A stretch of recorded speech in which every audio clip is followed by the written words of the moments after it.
The following is a presentation of FNX Network, fnx.network.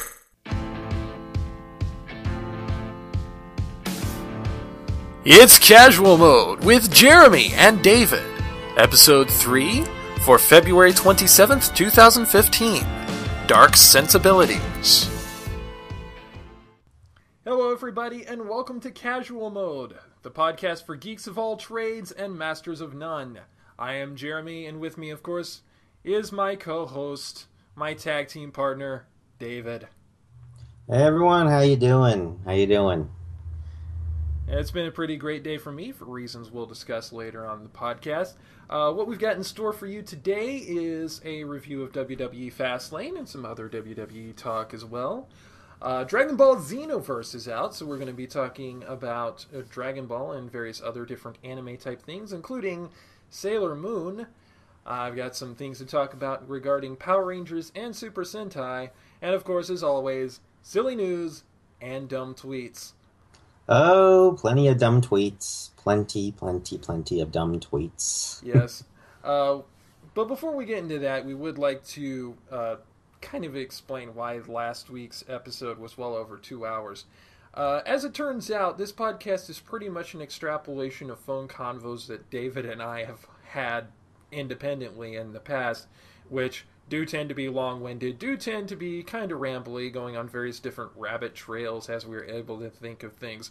The only major difference is any personal stuff we talk about, you don't get to hear, because we cut that shit out.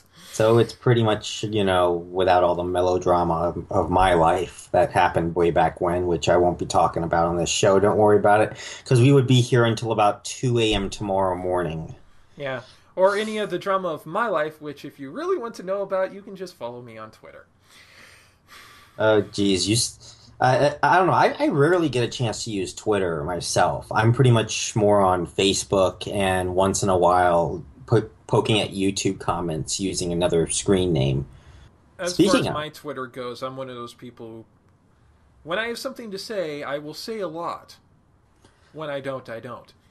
Speaking of YouTube, actually, I did find a video a while back of this guy who did a parody of this music video. I think it was, I'm trying to remember the artist, I think it's Jason Derulo's Wiggle. And yeah, I'm going to post that one up on the show notes. And for anyone that's looking at this, please dislike the video, tell them that Casual Mode sent you, and give the guy a finger for me. Casual Mode does not actually promote or condone any cyberbullying, especially not on its behalf. Well, Casual Mode might not, but on the other hand. I'm just kidding. But seriously, though, the video is pretty bad. You guys should take a look at it. Yeah.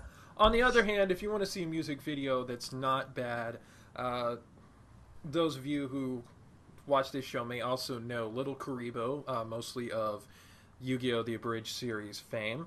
He also does a wrestling-based show called The Mark Remark, and he recently did a music video that we are also going to link up to on the show notes. A parody of Frozen's Do You Want to Build a Snowman called Do You Want to Job to Roman? It's all about, well, things that we're going to talk about later, and of course the Royal Rumble controversy. Really funny parody, as he tends to do. So I'm going to have to look that one up because I have not seen it yet. Yeah, in converse to that previous video, like it, comment favorably on it, let him know Casual Mode sent you, and say, awesome job, because the guy deserves the love. He really does. Yeah, from what I understand, he has been through quite a bit over the last year or so. Yeah, and also he gets far too much crap because most of the stuff he's been putting out recently has not been Yu-Gi-Oh! The Abridged series related, and honestly, that crap is undeserved, so really, he needs more love than any of the stupidity. Well, I mean, he wants to do other things. It's, I know Yu-Gi-Oh! Abridged was what got him to where he was today, but really, many times people just want to branch out. Hell, I was doing politics for how long? 10, 12 years? You've known me for about as long as I have been uh, putting out there my political opinions in text. And here I am now doing what? A podcast on video games and sports, for God's sakes. Yeah, and if I had the proper working equipment to do so, I would be doing video game streams myself, probably doing Let's Plays as well, because I've done that in before for like years before this, whenever I've had the capability to do so, including live riffs of movies, including some of the ones in one of my favorite movie series, the Godzilla series, and I have a hell of a fun time doing those. Well, you know Uh, what? I got an idea. How about sometime in the next couple of weeks, I'll begin a Let's Play. that sounds like an idea. What you got in the plans? Pokemon Zeta and Omicron. I haven't decided which version I'm going to do yet. It's a fan-made version of the Pokemon games. I think it's on the fourth generation base or fifth generation base. I'm not entirely sure which one. But I'm thinking about doing that since we don't have a 3DS capture board for me to do the original Pokemon games on. Yeah. So I can Wouldn't use be a. wouldn't be the first Let's Play of that games that I've seen, but you know, no one ever has dibs on Let's Playing a certain game. Well, there's also some other nominations I could add on to this. Another Pokemon game, Pokemon Reborn, which is I like to call it 50 Shades of Mew. It's pretty masochistic. Bad images, bad images, it's bad pretty images.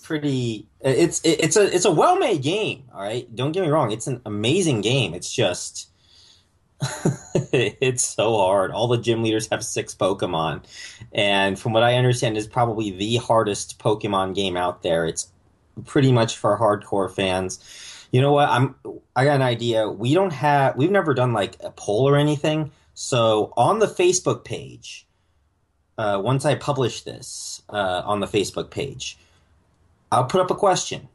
What do people want me to play? I can play Pokemon Zeta and Omicron, Pokemon Reborn. Any other suggestions? Just please leave comments for me on Facebook, and I'll do a Let's Play of it. We'll also make sure to put that up on the Tumblr page as well.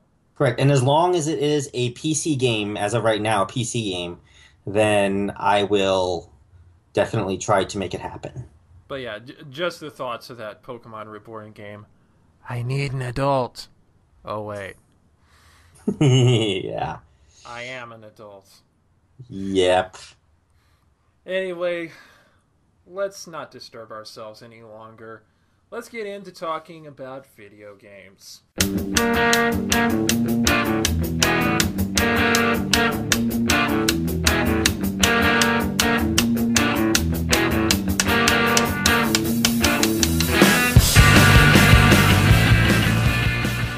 Welcome to the traditional video games segment, where we go through what we're playing this week, the new releases, and also plenty of other fun little topics.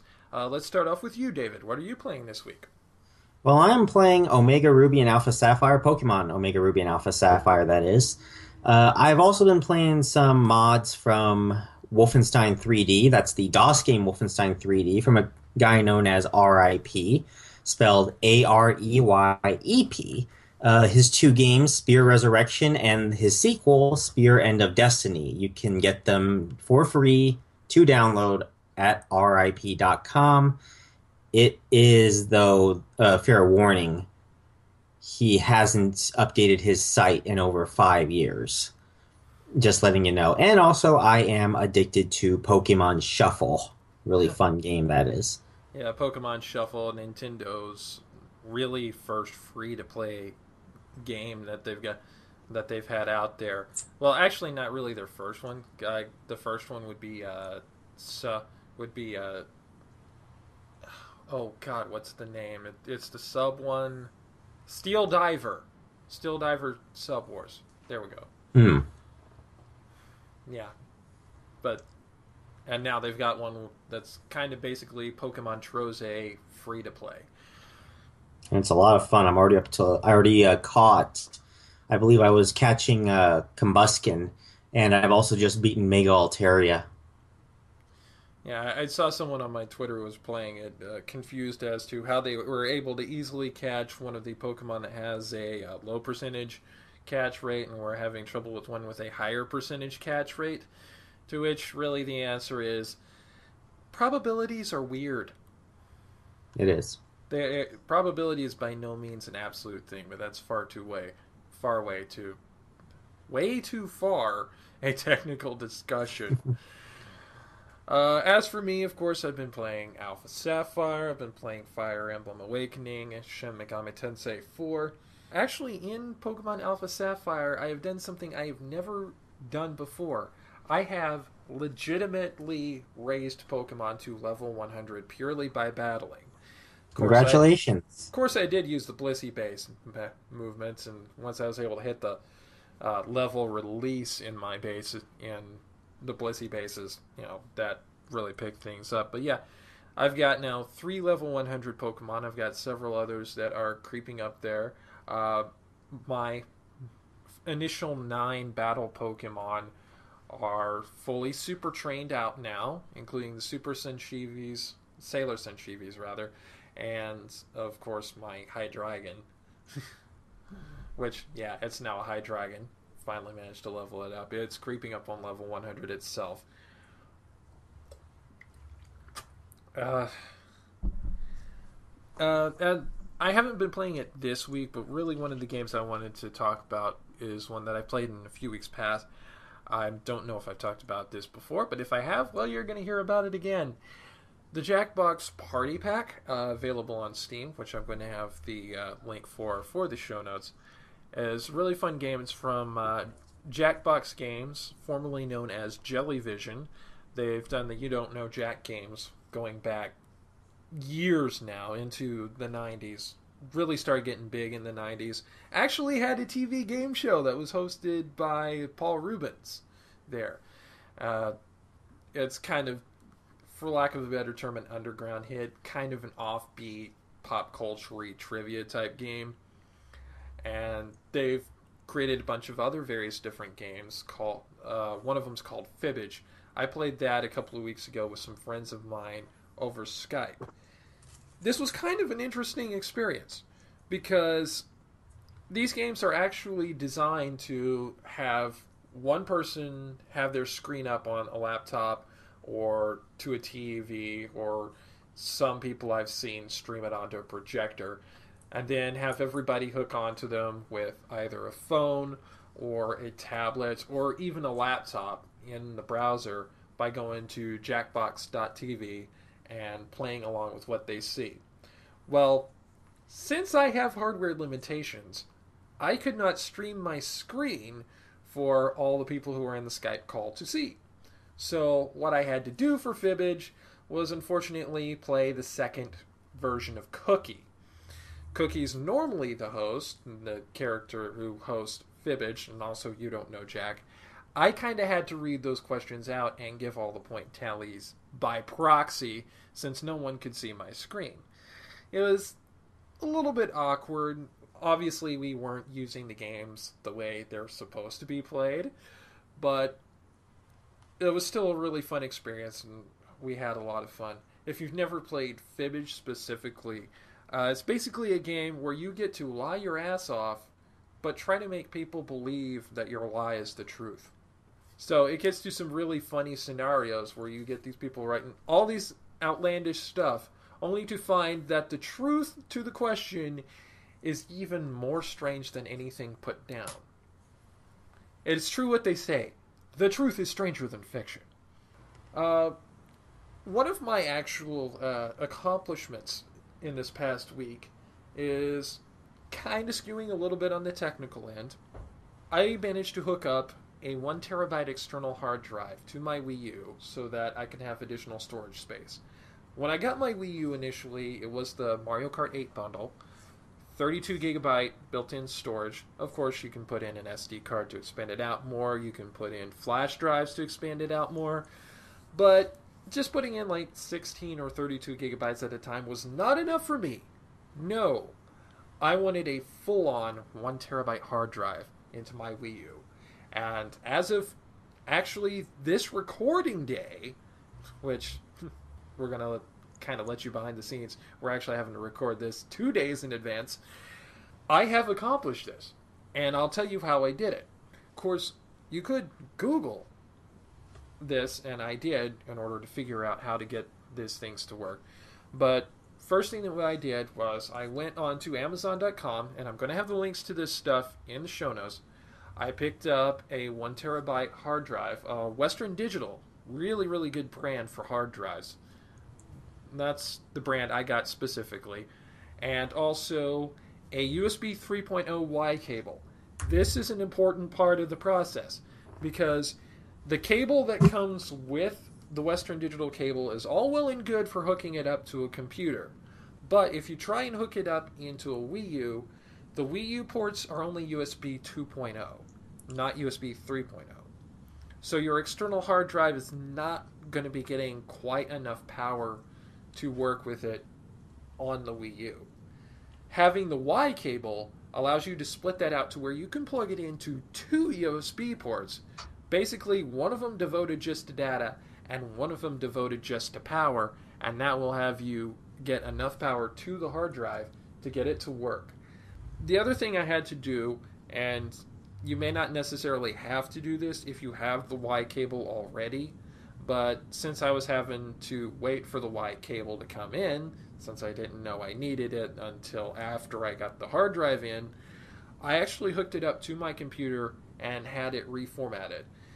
These external hard drives come stock formatted to what's called NTFS, which is Windows Basic, current basic formatting system that has been the standard for Windows machines since, well, widely used since Windows XP, but it was used on the commercial end side back a few operating systems before that, Windows 2000, Windows NT.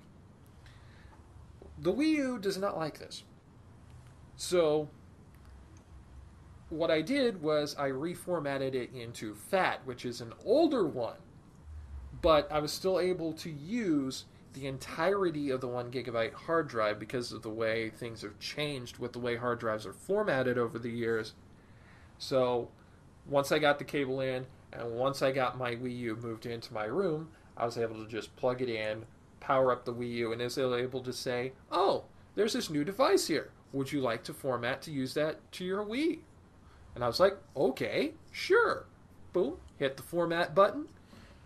Didn't take very long to do, and now I have 1 terabyte of storage space for my Wii U, which currently holds Super Smash Bros. Wii U, Hyrule Warriors, Nintendo Land, and I think the DLC data also for Mario Kart 8.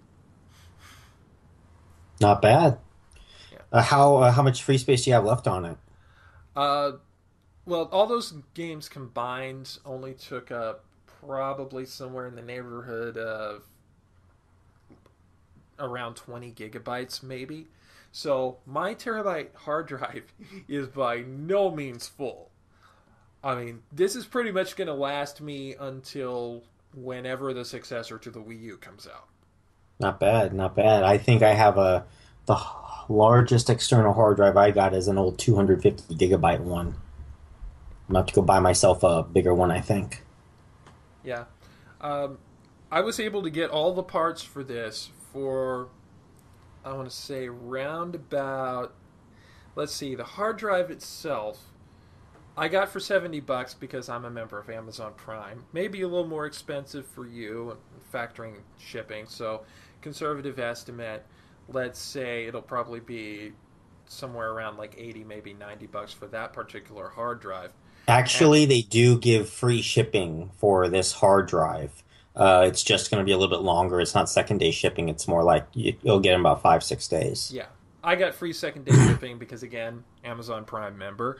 The cable itself was like less than $7, which, some people shy away from cheap cables. They go into the store, they see all these expensive, like, monster cables and think, oh, those are the best. And then they go over and see the cheaper cables, and they're like, oh, those are so cheap. They can't be any good. Let me tell you a little secret. You know why monster cables are so expensive? Marketing, largely.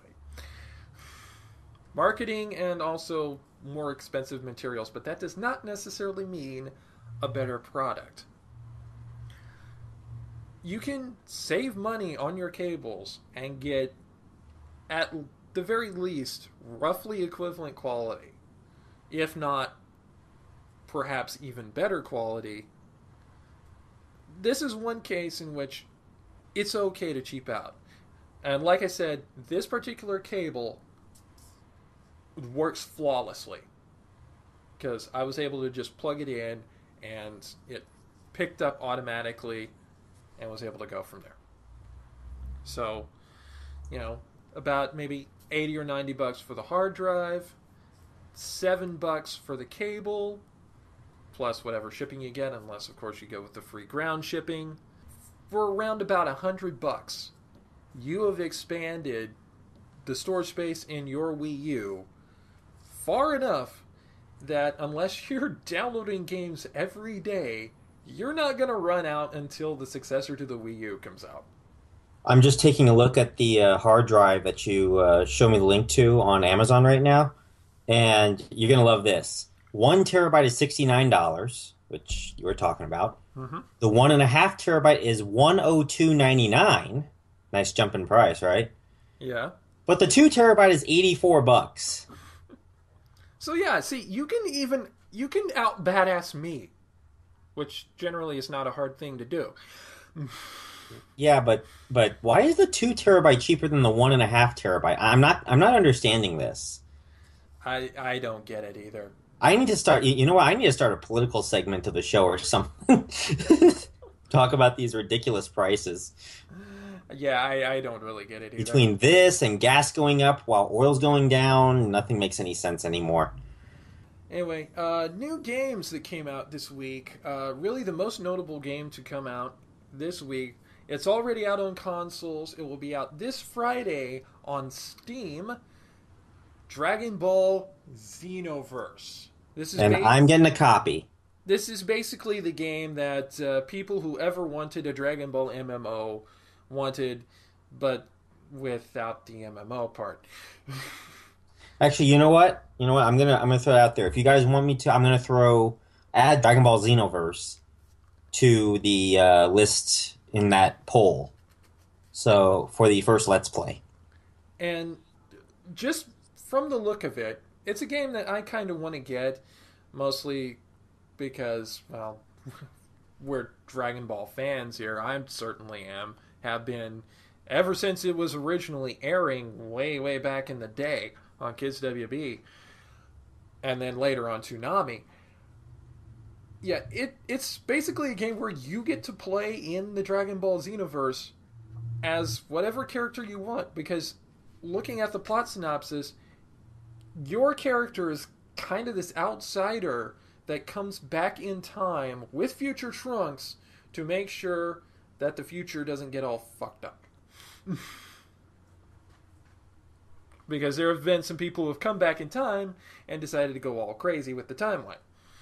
I also probably need to make sure that the graphics work for my computer. It should, but I know I don't have the best graphics card available. I don't have one of those state-of-the-art graphics cards available here.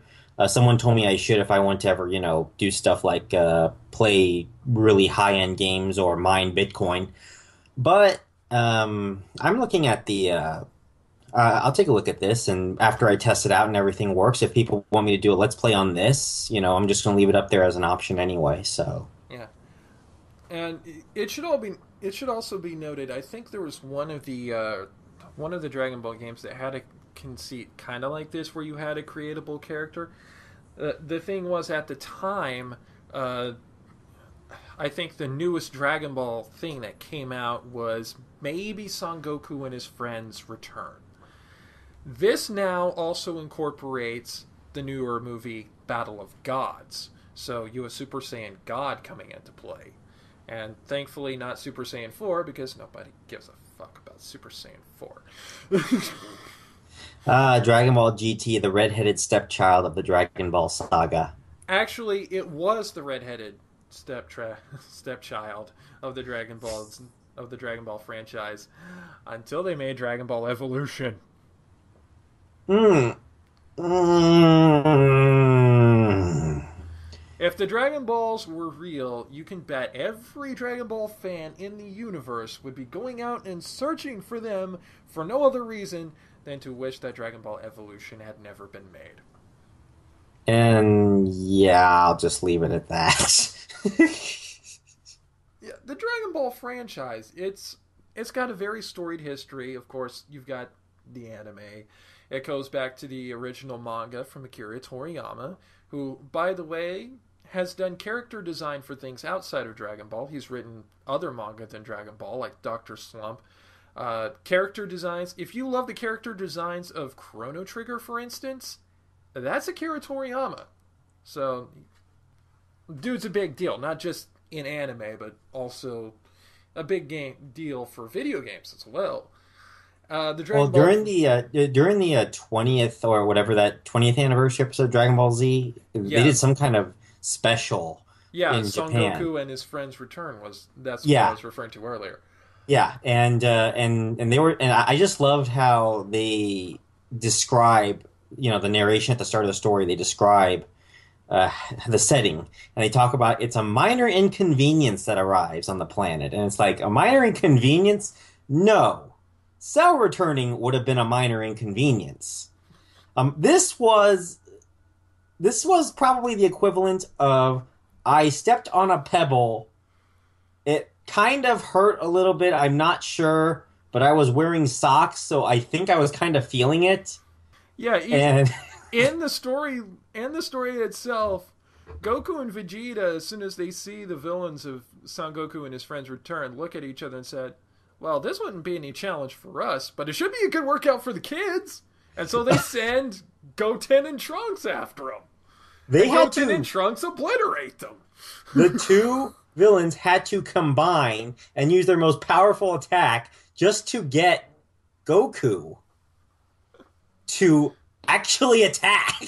Yeah, as far as Goku and Vegeta were concerned, the biggest conflict in Son Goku and his friends' return was who was going to eat the last piece of sushi.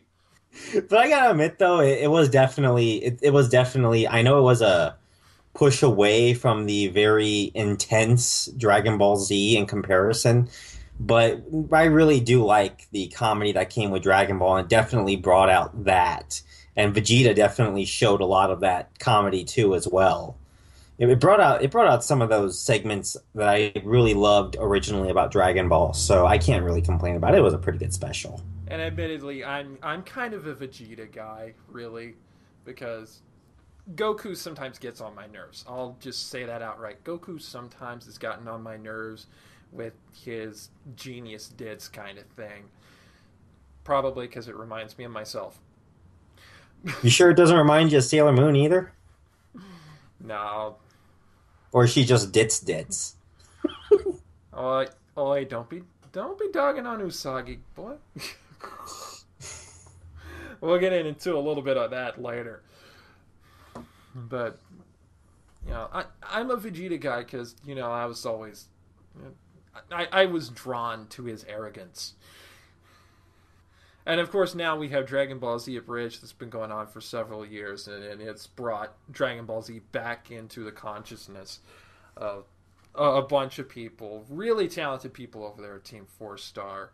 Honestly, whenever I do a Vegeta impression, it probably sounds a lot closer to Lana Pator's than it ever did to Chris Abbott's. Speaking about incredibly entertaining fighting scenes, let's move on to sports, or in this case, sports entertainment.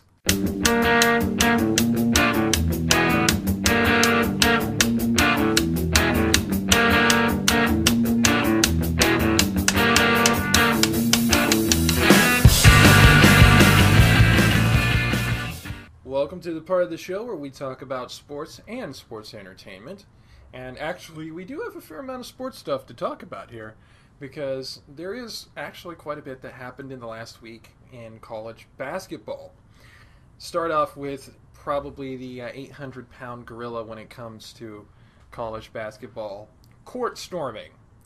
specifically Kansas State, the Wildcats of Kansas State, when they beat the Kansas Jayhawks on their home court. The Kansas State fans stormed the court, as people are wont to do after a major upset in college basketball. Mhm. There's just one little problem with that. Security for Kansas State was not really present in the amount that they should have been. There were some fans getting into the face of some of the players, including the lovely little double bird and coach of the Kansas Jayhawks himself, Bill Self, no pun intended, felt like Kansas State really dropped the ball on this. This has brought on a large discussion as to whether or not court storming should be outlawed, what Kansas State should have done, what Kansas State shouldn't have done. Pretty much the consensus is that if you are going to allow court storming, you better beef up your security, especially during games that have the potential for being serious upsets. Well, I guess that makes sense. I don't see a reason to completely outlaw court storming, honestly. It is a, I mean, why get rid of a tradition? It's just, is it kind of, has it always really been this bad in Well, college? I mean, not just in college basketball, in college football too. There's a lot of like really ridiculous crap that's been going on lately. And I'm just wondering, has it always been this bad, or is this just a recent occurrence that's causing people to say, oh, we should probably stop this. Oh, we should probably stop that. well, court storming has been kind of kicked around for being banned for several years. I can remember several times that, watching shows like Around the Horn and PTI, I've heard people say, "Storming the court's got to stop. Storming the court's got to stop. This is getting crazy. We got to stop this." And I am of two minds on this issue. Yes, it is a college tradition, but is it a college tradition that needs to be perpetuated, is the problem. When you start getting into serious safety issues, as was apparent on this one, then you're kind of treading the line of going from just harmless college fun to college people emulating European soccer hooligans. I guess that makes sense. Other news, the Big Ten, Maryland had managed to upset, I believe it was number five or number four, Wisconsin. I know that they had huge potential to be a one seed, so they did upset them 59-53. And in a lesser upset, North Carolina got stomped by North Carolina State. I say a lesser upset, Jeremy, because there is only like a three-game difference between the two, and it is a rivalry game. You never know what happens in a rivalry game. Yeah, I like to say that a lot in the case of OU Texas or TCU Baylor. It is nonetheless a very important upset because going into this game, according to ESPN's bracketologist, God, I can't remember his last name. It's like Joe Lunardi. Yeah, Lunardi. Yeah, ESPN's bracketologist Joe Lunardi had NC State as one of his bubble teams. And with this win, they're now fairly solid to be in the tournament. So NC State absolutely needed this win. And the fact that they've got it puts them in pretty good position for being a part of the big dance and actually being up out of the first four, those play-in games that some people like, some people don't. In probably better condition, actually, than anyone in the Mountain West Conference right now. Yeah, but nowhere near as in good of condition as a pretty sizable bulk of the Big 12. Every time I hear people talking about Big 12 basketball, they're saying that it's really the toughest conference right now. As you saw, we had Kansas State upsetting Kansas. Earlier in the season, Iowa State beat Kansas. Iowa State's only a half a game back from Kansas for the Big 12 crown, which means it's very likely that they could end up tied at the top of the Big 12. Basically, the only tiebreaker being their AP rankings or being labeled as co-champions, which would be the second incident in this college school year where the Big 12's moniker of one true champion has been a blatant lie. Well, with the Big 12 doing as well as they are, I mean, with 5 teams with single-digit losses here, I mean, when you think about it, I would not want to be, a Kentucky or a Wisconsin right now and having to stare down one of these Big 12 teams in the second round. Yeah, and maybe we're not going to have a 1 seed come out of the Big 12. I guess I should say differently about Kentucky. Sorry about that. Kentucky has been doing extremely well. They might be able to handle most of these Big 12 teams. I have heard some analysts say, though, that Kentucky's dominance of the SEC actually hurts the SEC as a whole. Because you've got Kentucky all the way up here, and then you've got the rest of the SEC that's beating each other way, way down there. Which is kind of funny if you think about it, because they give the exact opposite to mid-majors. One dominant team actually helps the mid-majors because in case that mid-majors slips during the conference tournament, they will end up having 2 representatives. The Sun Belt has done this. The WCC, before they became multi-teams for multiple years, did this. The Ohio Valley, I believe, did this too when Murray State, I think it was Murray State that screwed up. I could be wrong about that. Yeah, we've got several teams that at least I've been keeping an eye on that are actually in that bubble area now, including the third major Oklahoma school, Tulsa. They're, even though they've been doing pretty well in the American Conference, they're, as far as the big NCAA tournament goes, they're fighting for a spot in. In fact, I believe they're among the first 4 out at this current position. Either the first 4 out or the next 4 out. Yeah. But, yeah, they're right in there, right in the thick of things on the periphery. And it's getting closer to March Madness. We'll have a special thing, not just for March Madness, but also we'll have something for the various conference championships, especially for the Mountain West and Big 12, our respective home conferences. Unfortunately, on my case, UNLV still sucks right now. I'm sorry.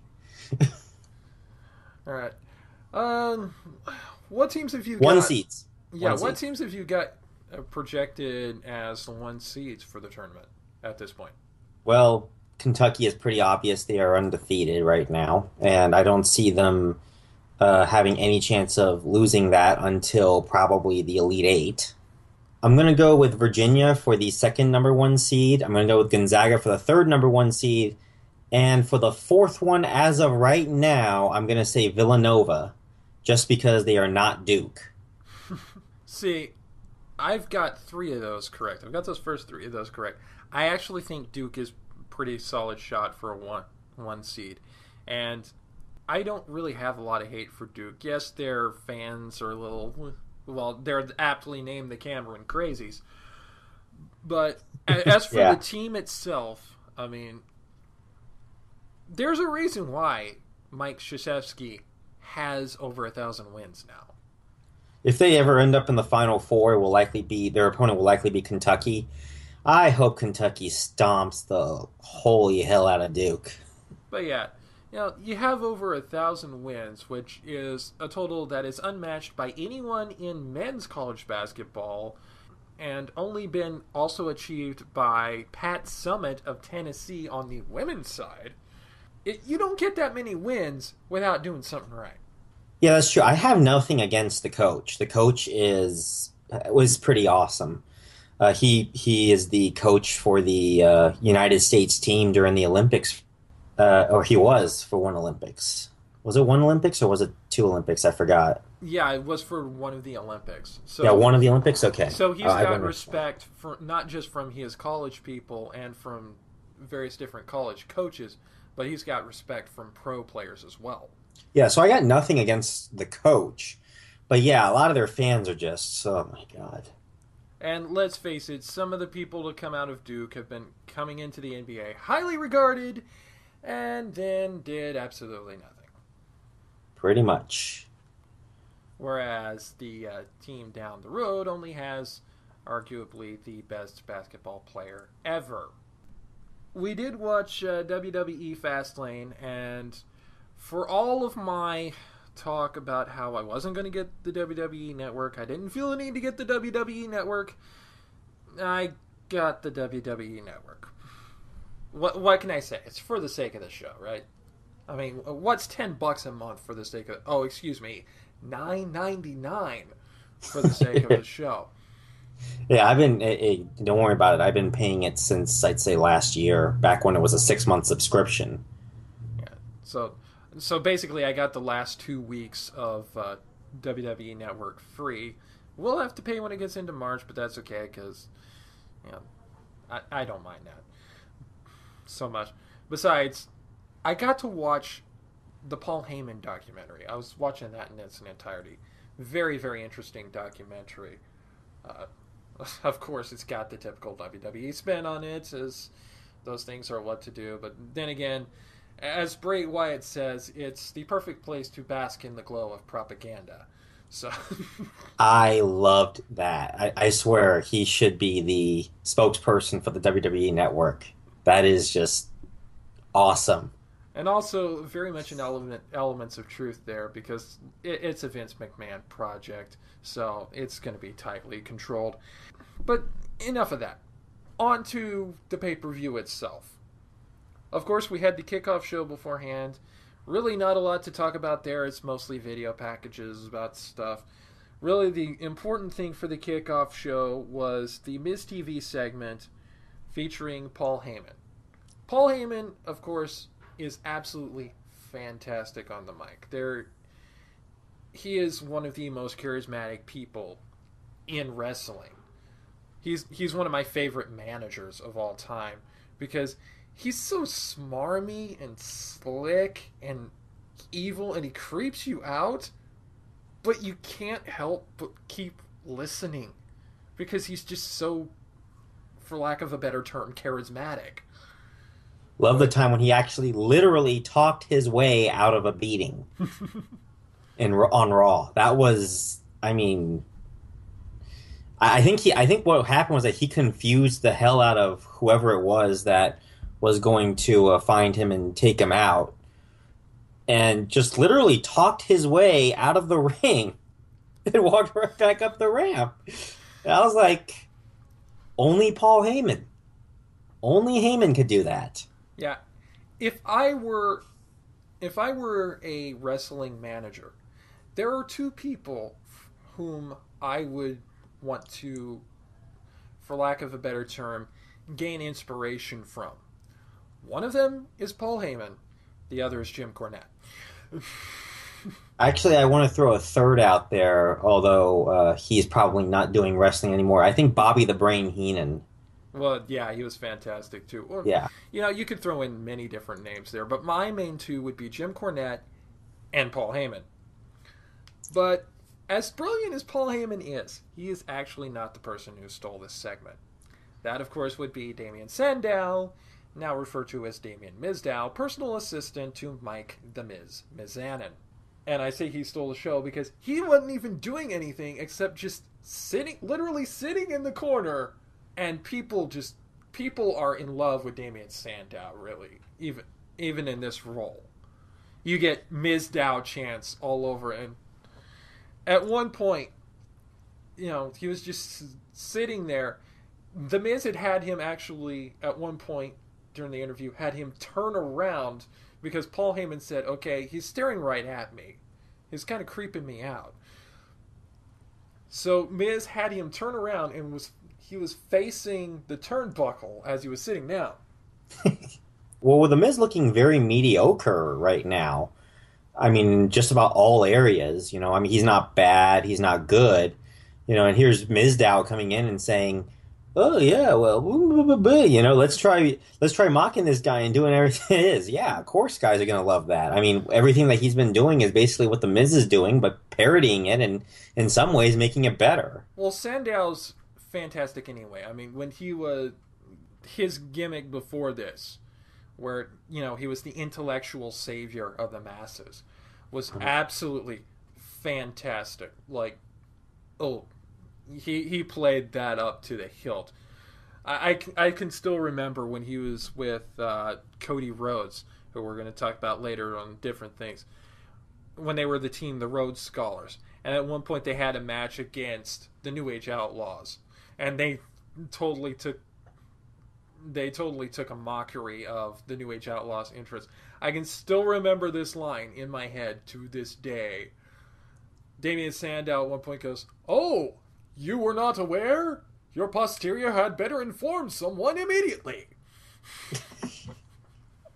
That's pretty good. But yeah, at this point, he's sitting there facing the turnbuckle, and people are just starting to chant, "Miz down, Miz down, Miz down." And the camera goes over to him, and you can see him just grinning like a loon. And Paul Heyman stops what he was saying, looks out at the fans with a questioning look. The Miz eventually gets him to stop, and as soon as as they stop chanting, Paul Heyman's like, "I'm going to start over because you may have missed what I was saying." And I don't know if that was how it was planned out, or if that was just Paul calling an audible in that situation, but it was ingenious. And he basically went over almost word for word the same thing over again. And it was awesome. So yeah, Paul Heyman was definitely one of the highlights, but the absolute highlight was Mizdow and his reaction. The reaction to Mizdow. That is basically what this angle has going for it now. And whenever Damien finally turns on the Miz, which is probably going to be at WrestleMania, it is going to be absolutely spectacular. The crowd reaction is going to be amazing. You know, I thought about this. Didn't Damien Sandow start like doing a bunch of wrestler imitations, and then finally just kind of stuck with the Miz's at the end? Yes, he did. He did for a while there after the breakup of the Rhodes Scholars. That's what I thought. What happened? Okay. Yeah, let's move on to the real show. Yeah. First match of the night was Ziggler, Rowan, and Ryback, a.k.a. the formerly fired Three. Try saying that 3 times fast. Versus the Authorities, Seth Rollins, Big Show, and Kane, with Joey Mercury and Jamie Noble alongside as J&J Security. All in all, I found the 6-person tag team match pretty enjoyable. The Authority team did get the win, which I'm not certain was necessarily the outcome that needed to be, especially considering Ziggler was the one who ate the pin. I did notice, though, that I think Rowan could use a little time in NXT. His wrestling is not really all that polished, and I mentioned the Mark remark earlier. He has this running joke about how slow Eric Rowan talks, and I honestly thought that he was completely exaggerating. Turns out he was only partially exaggerating. Well, no, I thought it was that Eric Rowan is trying to sound very like ironically poetic. Is I believe how he was supposed to sound like. That's how he removed his sheep mask and then just says something. And I remember at the start, he was like a man of very, very few words. Literally just one word, maybe 2 words at a time. Now he's giving out like, phrases, but Yeah, he really, I think he needs more polish. Rollins, I thought, and this is one place I know where David and I differ, yes. actually looked really good in this match. No, I think that this was definitely one of his better matches, actually. I still don't like the entire gimmick or lack thereof of Seth Rollins. But overall, this was definitely one of his better matches. He did look pretty good here. The key thing to come out of this match was that after the match was over, Randy Orton came back. And the boy was pissed. Yep. So after this match where you have 3 people fighting 3 people plus 2 other people, you have one person come in and just completely wreck shop. RKO, RKO, RKO. Here, there, everywhere in RKO. WWE and in fact wrestling in general does this a lot. It looks awesome, but it never makes any sense. And in fact, in the wake of that, Seth Rollins just ducks out of the ring and just starts taking off, and you can actually see the cameras following him as he's running all the way out into the parking garage. In fact, at one point, the announcers joke that they were going to see him over in Nashville for the next Raw episode. He was just going to keep running all the way over to Nashville. Or wherever the Raw episode was, I forget. Because the pay-per-view was in Memphis. And by the way, speaking of the pay-per-view itself, they also mentioned in reference to that Seth Rollins had hit a pothole on the road to WrestleMania. Can we stop with the road puns, please? We get it. You've called it the road to WrestleMania for years now. We get it. In this road to WrestleMania, is Seth Rollins going to become roadkill? No. Just no. Anyway, we have Stardust versus Goldust. Before this, we had a vignette with Dusty Rhodes and Goldust talking over the match. And Dusty was basically saying to Dustin, I know you're wanting to beat some sense into him, but you don't have to hurt him. And Goldust was like, yeah, I know. And I'm not going to try to. At the same time, I'm going to do everything that I have to in order to get my brother back. Actually, during the beginning of this match, there was kind of a funny moment where someone was holding up a sign saying TV side. I highly doubt that was a plant, and I did never see that sign again, so maybe that sign eventually got taken away, but still kind of a funny little thing. Really, the story of this match was that Stardust, was just really going bonkers, whereas Goldust, Dustin Rhodes, was more restrained and more reluctant. And there was a very slow start to this match, but that is not always a bad thing, because again, it told basically the story of, one guy's really, really eager and into the fight, one of them's kind of reluctant to get into it. You can have that as part of your match psychology if it is not the entire match. Brock Lesnar versus Goldberg. I did not watch that match, so I would not know. I have watched WrestleMania 20, and when the highlight of your match is both of the competitors getting stone cold stunners afterwards, you done fucked up. I'll have to look back at that one, and I don't know, maybe we could do a mini or something on analysis of that, because you can get some first impressions from me just watching that match. You have to remember, I wasn't really watching wrestling very much around this time. I started watching wrestling actually shortly after that WrestleMania, because if I remember correctly, I was hearing like Eddie Guerrero and Chris Benoit, I believe. Yeah. On respective titles. Yeah, in fact, that was the reason why I watched that particular WrestleMania, was because I was a fan of Eddie Guerrero, and name redacted by order of WWE. Yeah, I got that one. But I know.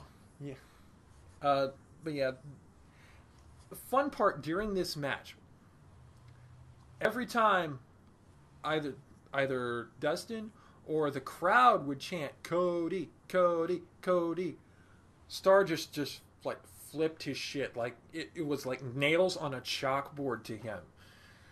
Because again, that's part of the storyline. When he's in this Stardust persona, Cody Rhodes does not exist. In fact, he went so far in a promo as to say, Cody Rhodes is dead. So, hearing the reminders of his family and his true name just sends him off the deep end. Even when it's coming from the fans. And I believe the fans know this because they keep doing it. I think that's what WWE was kind of intending on creating for this Stardust persona as it moves on now to this heel persona fighting his brother. Whether or not it's going to go beyond WrestleMania, though, I don't quite know just yet, or if he's going to return to Cody Rhodes. But either way, this has been a pretty interesting feud. Definitely one that I'd say has impressed me more than I thought it would. Yeah. But of course, this feud isn't over because for one thing, the match finished with a Gold Dust roll up that I think was a ref botch because both Dustin and Cody looked like what? Even the announcers were confused about it. So more than likely, this was a referee botch. But of course, what really signified that this feud isn't over is that you have the backroom segment where Goldust is talking to Dusty Rhodes, his and Cody's father, of course, and Stardust comes out and just attacks Goldust and then starts laying into Dusty verbally, saying things akin to, "You have made me what this is because I have been living in your shadow for so long that you are responsible for me becoming Stardust." What I think is going to happen, especially considering that one of the things that Dustin had been talking to Dusty about was how he had actually kind of gone through something similar to this when he was Gold Dust and came out of that. I think this is going to end up with Stardust versus Dustin Rhodes, not Goldust, with Dusty Rhodes ringside at WrestleMania. That could be interesting. And that would be a very significant thing because it would be like Dustin saying, "Look, I have been through this. I have done this too. And I have come out still myself. I can help you get there, but you have to be willing to be helped." Makes sense. It's kind of a coming of age kind of tale for Cody Rhodes, the younger brother. Yeah. And that would give Cody Rhodes something to do going forward because then, like Dustin Rhodes, he could be Cody Rhodes, but he could also be Stardust, and the two wouldn't necessarily be competing for attention, for lack of a better phrase. Correct. Right. The next match after that was the Tag Team Championship bout. The Usos with Naomi, alongside, we referred to them last week as the Brass Ring Club. That is unfortunately not the official name for Tyson Kidd and Cesaro with Natalia, but we're going to call He'll them call him that it. Yeah, anyway. yeah, he'll call him that anyway. We're going to Why call not? them that anyway because it's a heck of a lot easier. One of the cool spots that I saw close to the beginning was Cesaro had a submission hold on Jimmy Uso on one of his legs, and at one point picked him up by that leg and did the swing in a circle by the leg. That guy has unbelievable strength, I'm telling you. Yeah, there was a reason why he won the initial Andre the Giant Memorial Battle Royal, because he's just the dude. The dude doesn't look very big, but he is buff as hell. In fact, he kind of reminds me of someone I went to high school with, who was a shorter guy, but he was a weightlifter. Yeah, his name's Chad Duff, but toward like senior year, the nickname he got was Chad Buff because, like I said, he's a shorter guy but strong as hell. Another really cool spot. I have no idea if this was planned, and I don't think the announcers did either. By the way, they talked about it. There was at one point where they were fighting on the outside, and Cesaro gets Samoan dropped into the barricade. I have no idea if that was intended, if they were trying to do the Samoan drop just on the floor, or if that was just a case of momentum getting carried away. But it took what would have been already kind of a cool spot and turned it into an even better one. In the end, though, Brass Ring Club ends up becoming the new champs, and I don't think that's over though, because apparently part of that is Total Divas related, which we're gonna get into my feelings on that soon enough. Yeah, Total Divas, that show that well, there's a significant number of people that watch that show, though. Yes, and every single one of those people are out of their fucking minds. Good thing I don't have E. I think I said this last week, but it bears repeating. The only good show on E is the one that stars Joel McHale. This time I know what you're talking about. All right. After that, we had the face-off between Triple H and Sting. Of course, Triple H came out first and cuts a promo on the guy, which basically boiled down to, I'm going to give you a choice, Sting. You do business with me, or I will erase you from history. So basically, it's play along with me, or you're going to get Benoit. And it's really playing up on the whole Monday Night Wars and how Sting was a part of WCW during that whole time. Did not ever jump to WWE. In fact, I think I mentioned this last week. Instead, jumped to basically a second version of WCW for the longest time. And is now finally in the WWE. And the conceit is that Triple H thinks he's there to finish the job that WCW failed to do. Of course, Sting didn't ever actually answer this. In fact, his idea of an answer is, I'm going to beat you down. So we had a brawl between them in the ring. At one point, Triple H goes to bring out his signature sledgehammer, only to be confronted by the fact that Sting wisely remembered to bring his iconic baseball bat. And Sting literally backed him into the corner with the baseball bat and then pointed to the WrestleMania sign, as people have been wont to do in WWE recently. And there were several times that Triple H was trying to come at Sting, and he'd just point the bat right underneath his chin again, and then go back to pointing to the WrestleMania sign.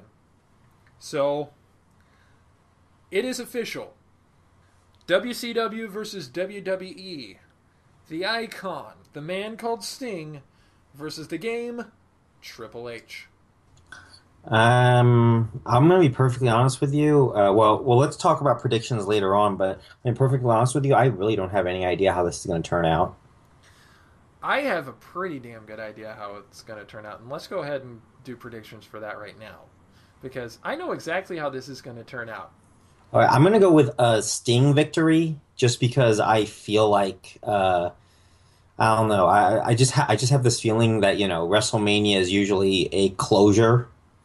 It's a closure for many feuds, and this might be the closure of a WCW, WWE, I don't know, boiling point. So I'm going to go with Sting, though I'm going to be honest with you, I'm about 70% sure about this.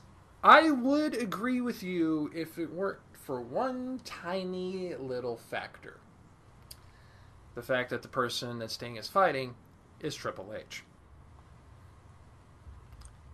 I am highly certain, in fact, I will go so far as to say 90% certain that Triple H is going to win. Mostly because, not just because of Triple H, but because of Vince McMahon. Vince McMahon has been known to kind of not deal so nicely with people that he did not build. Mm. And like I said, Sting was completely self-built within first Jim Crockett Promotions in NWA and then later WCW. He is entirely out of that. His mystique is pretty much all his own. And Vince is never really like that. Even people who've come in from other promotions have to get repackaged into the WWE style. You've seen it with CM Punk. You've seen it with Bryan Danielson becoming Daniel Bryan. You see it in NXT with Kevin Steen becoming Kevin Owens, El Generico becoming Sami Zayn. It's what Vince does. And honestly, because of his ego and because of the fact that WWE having won the Monday Night Wars is a historical certitude, I honestly believe Triple H is going to get the win here. But, of course, it's not going to end it it's going to end with Triple H's win, but it's not going to end kind of in a haha gloating way. They are going to make that concession to Sting to where it's more of a okay, I beat you, but I still have the utmost respect for everything that you did.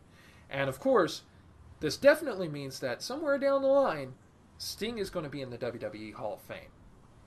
You can bank on that, probably as soon as next year. Well, I think that Sting will probably be in the WWE Hall of Fame about 3 years down the road. They're probably I, going to use him a couple more times, I think. yeah, it's, Undertaker, anyone? Well, it does nah, depend on the condition of the Undertaker at that time because he is pretty beaten down. I mean, I know they're trying to push this Wyatt Taker thing, but from what I understand from reports, Taker's condition might not be there. yeah, well, So it should be interesting to see how that phases out. and yeah, we'll get into that in a little bit as well. Uh, but first, we have the Divas Championship, the Butterfly Uh, Belt. yeah, I'm gonna get out of here. Actual piss break. There's your another Mark remark reference there. Um, no, seriously. Paige versus Nikki Bellacina with Brie Bella Bryan. God, that's hard to say. Uh, let's. I'm speaking from personal preference here because I am a man with very specific interests. To me, Paige, the epitome of UK goth, is far hotter than either one of the Bellas. I'm just gonna say this much. I like watching Paige wrestle. She is really good at what she does. The Bellas are, while improved, are still not very good. Yeah, let's put it this way. If you transposed NXT's women's division with the WWE's Divas division, it would probably make a lot more sense.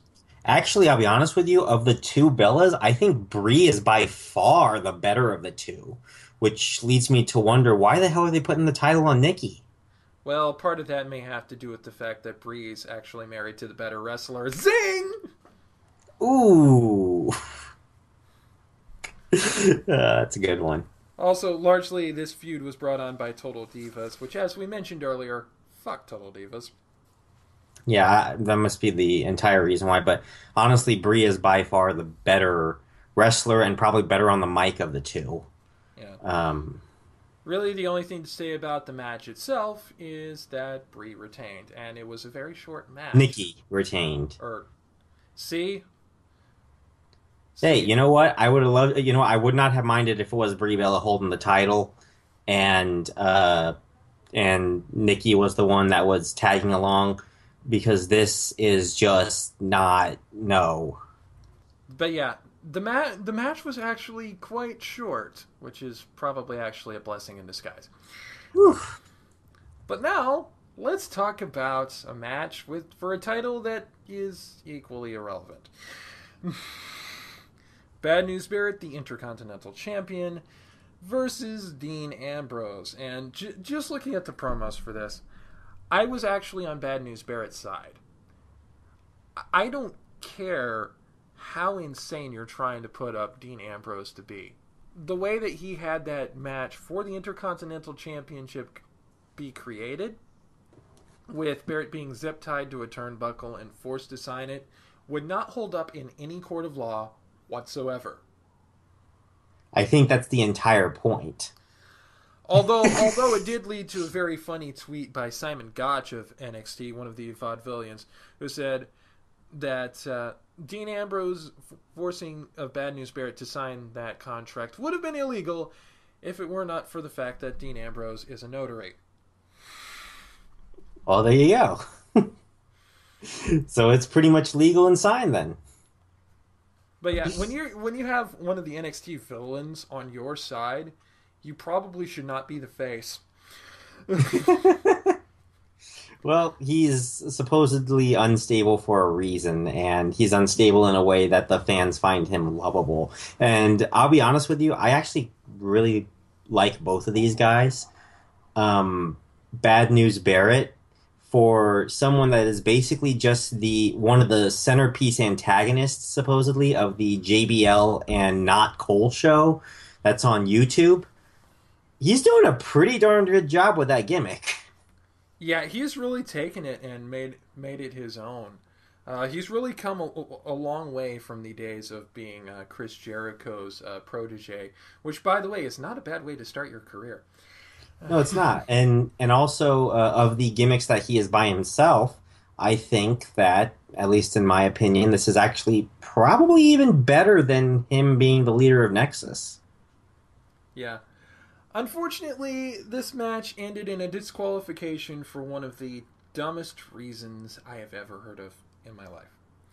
The reason why this match ended in a DQ of Dean Ambrose, was because the referee could not control him. Not because he did a blatant low blow. Not because he didn't follow a 5 count in the corner or on the ropes or whatever. Not because he introduced, a foreign weapon like a chair or something into the match. Simply because the referee did not have control of him.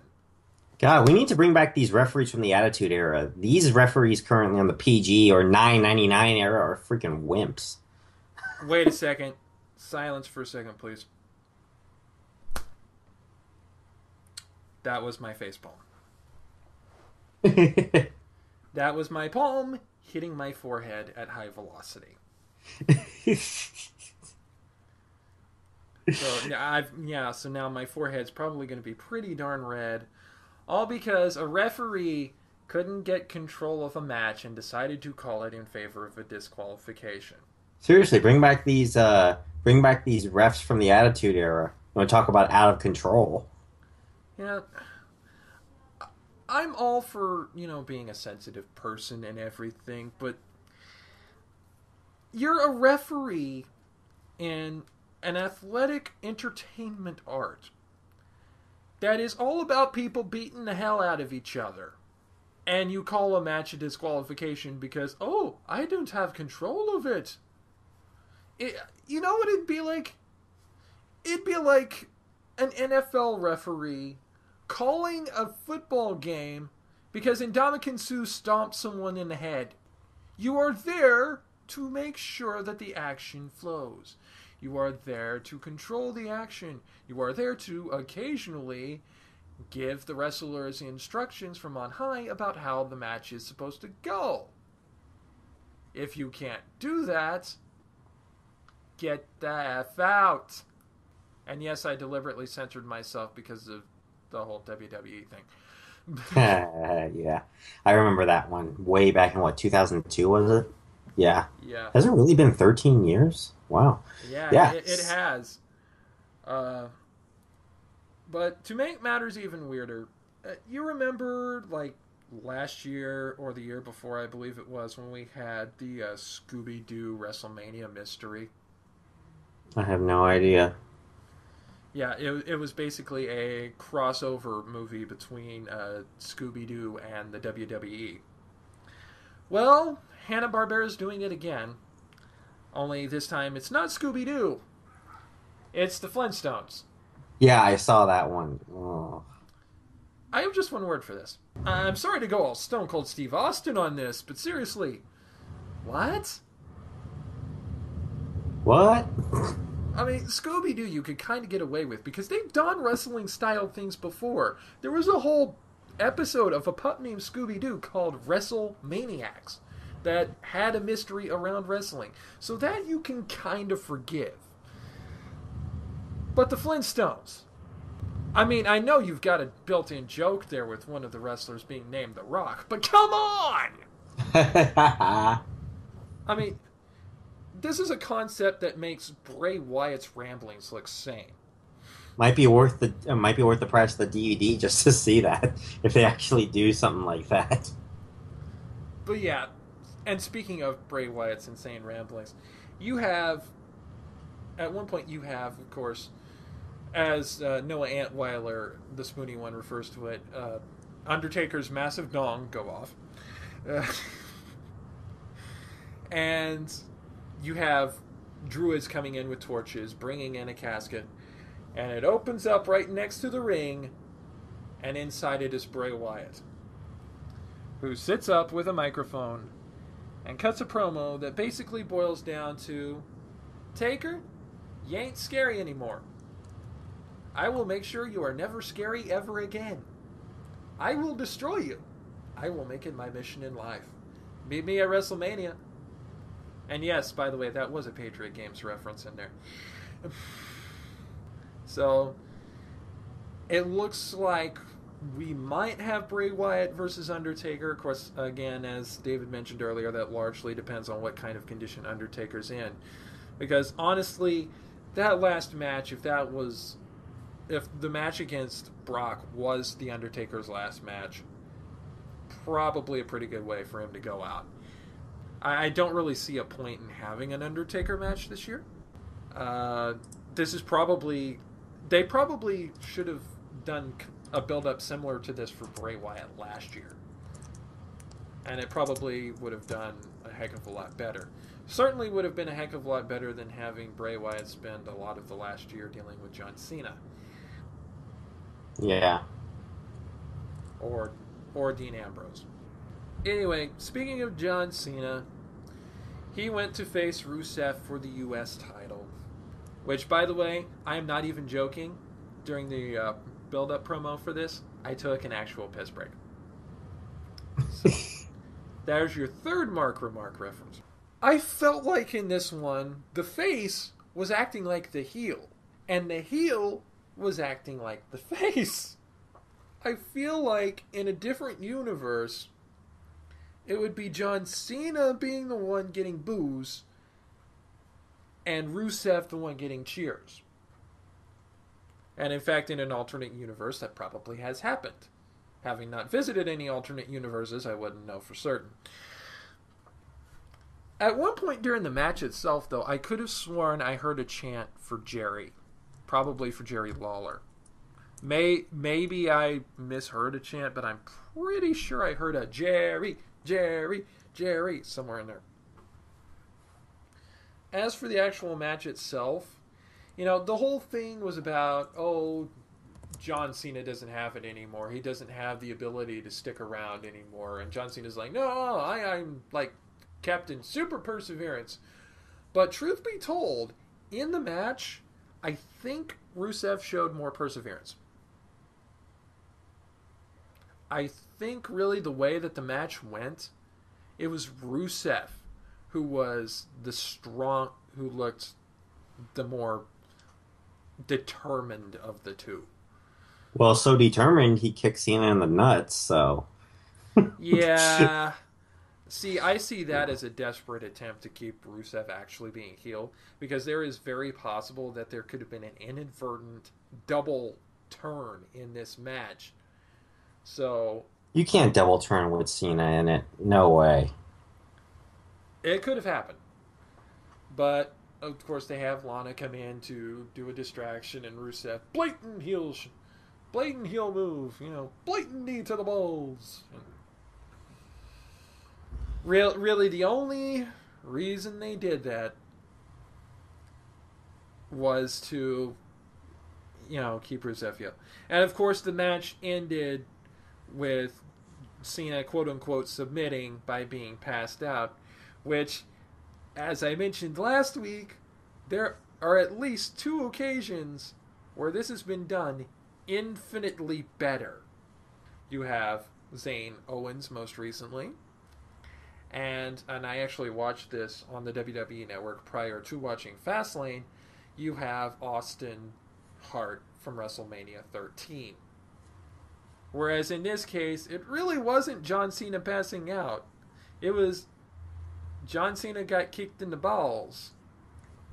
Whatever ending that was trying to be said there was completely lost on me, at least.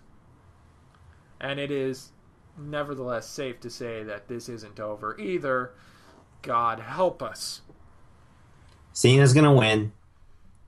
Lol, Cena you know wins. it. Lol, Cena wins. Cena's gonna win. We don't need a prediction section for this one. He's gonna win Cena's the gonna US win. title at WrestleMania 11 years after he won it the first time. Actually, he's won the U.S. title like 3 times over. I know, but this would be 11 years after he won it the first time against the Big Show at WrestleMania 20. Oh, okay. That's what I was saying. Okay.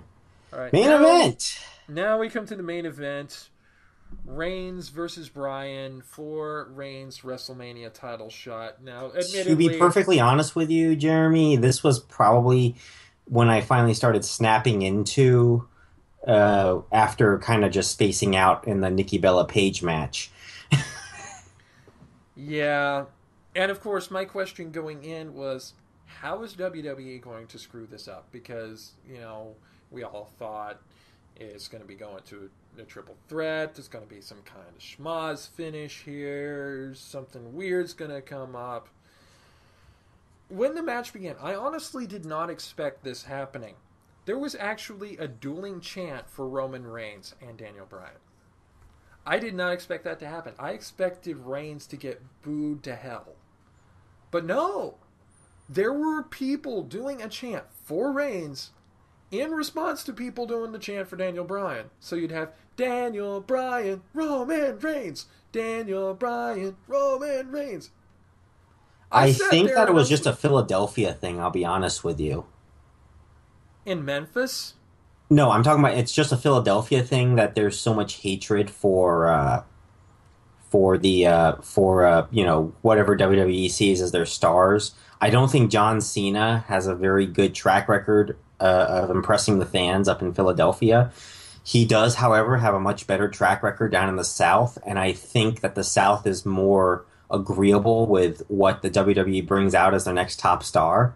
And I think that's part of the reason why Roman Reigns and Daniel Bryan were very split in that sense, is because they were in a different landscape. Well, They that were more in WWE country. yeah, and that makes it very, very weird actually, because I mean, WWE started in the Northeast. So Right. for the Northeastern fans to be more contrarian as opposed to the Southern fans, which grew up mostly with WCW, it's a weird thing.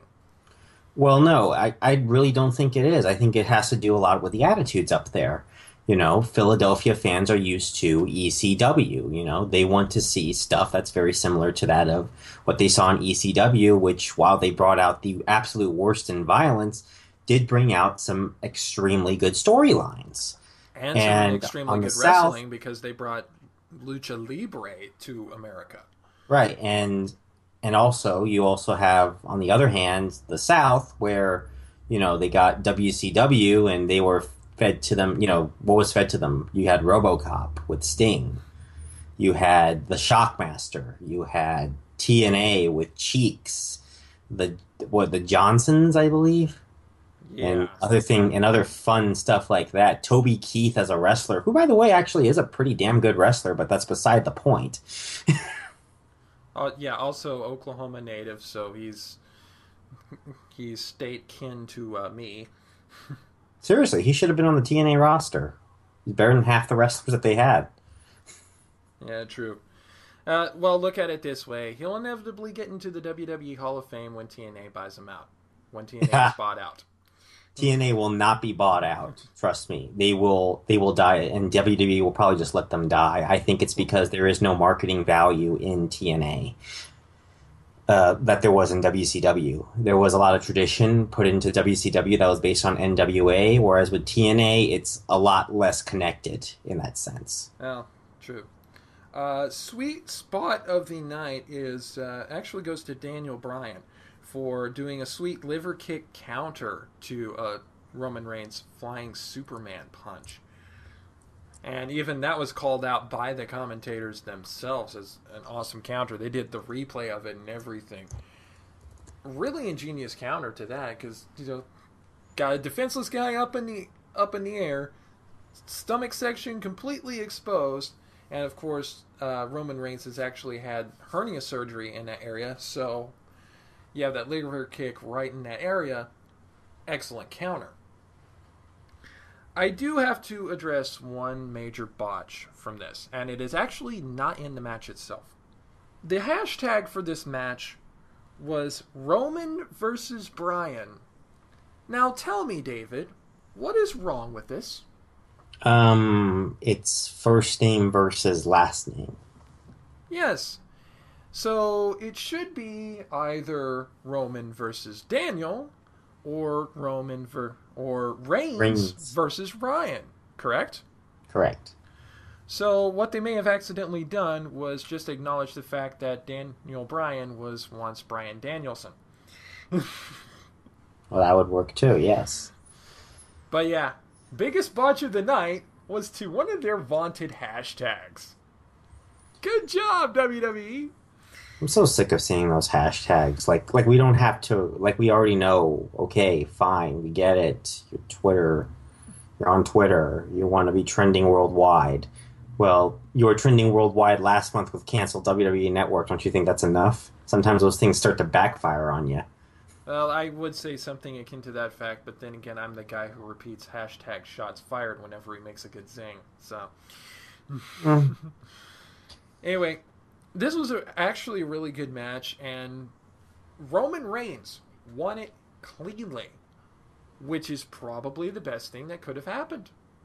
There are a lot of people probably going to complain because, Daniel Bryan didn't get the win here, but I submit to you a paraphrase from a tweet from one of my Twitter followers, Jagger85. Bryan winning would have been an ultimate concession to the WWE Universe. It would have been basically WWE saying, we were wrong, you were completely right. So what they did with this, with Reigns winning, is they basically said, we hear your concerns. We are going to address this in the ring. We are going to attempt to justify ourselves by the in-ring product, and I think in the end, WWE succeeded in that. Yeah, they did. And I actually think that this was the best thing that could ever happen to Roman Reigns now on his elevation to becoming a top face in WWE. And, got him plenty of exposure with Daniel Bryan, got him a great match for Fastlane. Everything just kind of fit perfectly. This is one of those times where I got to say, good job, WWE. Yeah. Did Daniel Bryan carry the match? More than likely, yes. Is that possibly going to be a problem at WrestleMania as to whether or not either Brock can carry the match or whether Roman Reigns can step up? Very likely. But for this match and for the storyline that this match was trying to tell, it did what it needed to do. All So, right, ratings. But final rankings. A lot of people in wrestling, especially the people who are actually journalists for these things, like to use stars. Well, around here, we like to do something a little bit cooler. We're not going to use stars. We're going to use unicursal hexagrams, which are wait, what? basically which are basically six-pointed stars that you can draw in one motion without ever lifting your pen. I Why was I pers- not informed of this? I thought I told you about that. No. But yeah, we don't use stars. We use unicursal hexagrams because they're cool.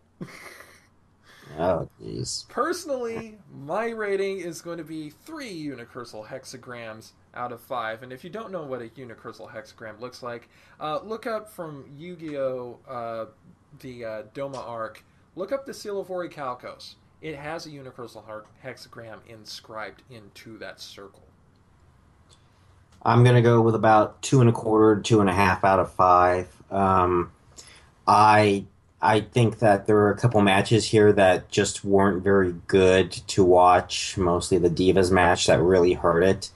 But at the end, it was a very solid match, and it was definitely what WWE needed going into WrestleMania without pissing everyone off. I mean, they could have just ignored this entirely, like they normally had done back in the late 2000s, and pissed off one fan base, or they could have, as you said earlier, given the ultimate concession and say, okay, we're going to give you what you want with Daniel Bryan, but they took a ground, which I thought was actually pretty ingenious in a way. So, Of course, the real reason why I say we're using unicursal hexagrams instead of stars is mostly because anybody can say stars. Unicursal hexagrams are really just fun to say. Yeah, I guess. Although I could have gone unicursal septagram. That's a 7-pointed star of the same kind. But then we'd be getting into really heavy math things, and we don't really have time for that. Well, if you So, take the 360 and divided it by, okay, man. This- so I'll anyway, go all day on this, right? I did a bunch of teaching videos on yeah. engineering. You don't think I could go all day on this? Uh, we've talked an awful lot about Fastlane on here, so we're going to wrap this up with just one quick thing. Apparently, the WWE doctor that CM Punk has often referred to for being problematic in regards to his health, excuse me, Dr. Christopher Amann is suing CM Punk for defamation. Whether you're on CM Punk's side in this, whether you're on WWE's side in this, or whether you just want to know what in the bloody hell is going on, this could get ugly really, really fast, especially considering the fact that CM Punk's wife, AJ Lee, recently laid into Stephanie McMahon publicly on Twitter. So this could get really brutal really fast. Yeah, I'm thinking AJ is probably not going to be very long in the WWE. I'll be honest with you. All right, so that's all we've got for sports and sports entertainment this week. For our next permanent floating segment, oldest established permanent floating segment on the show, Guys and Dolls reference there, we are actually going to talk not only anime, but also a very wonderful genre called tokusatsu.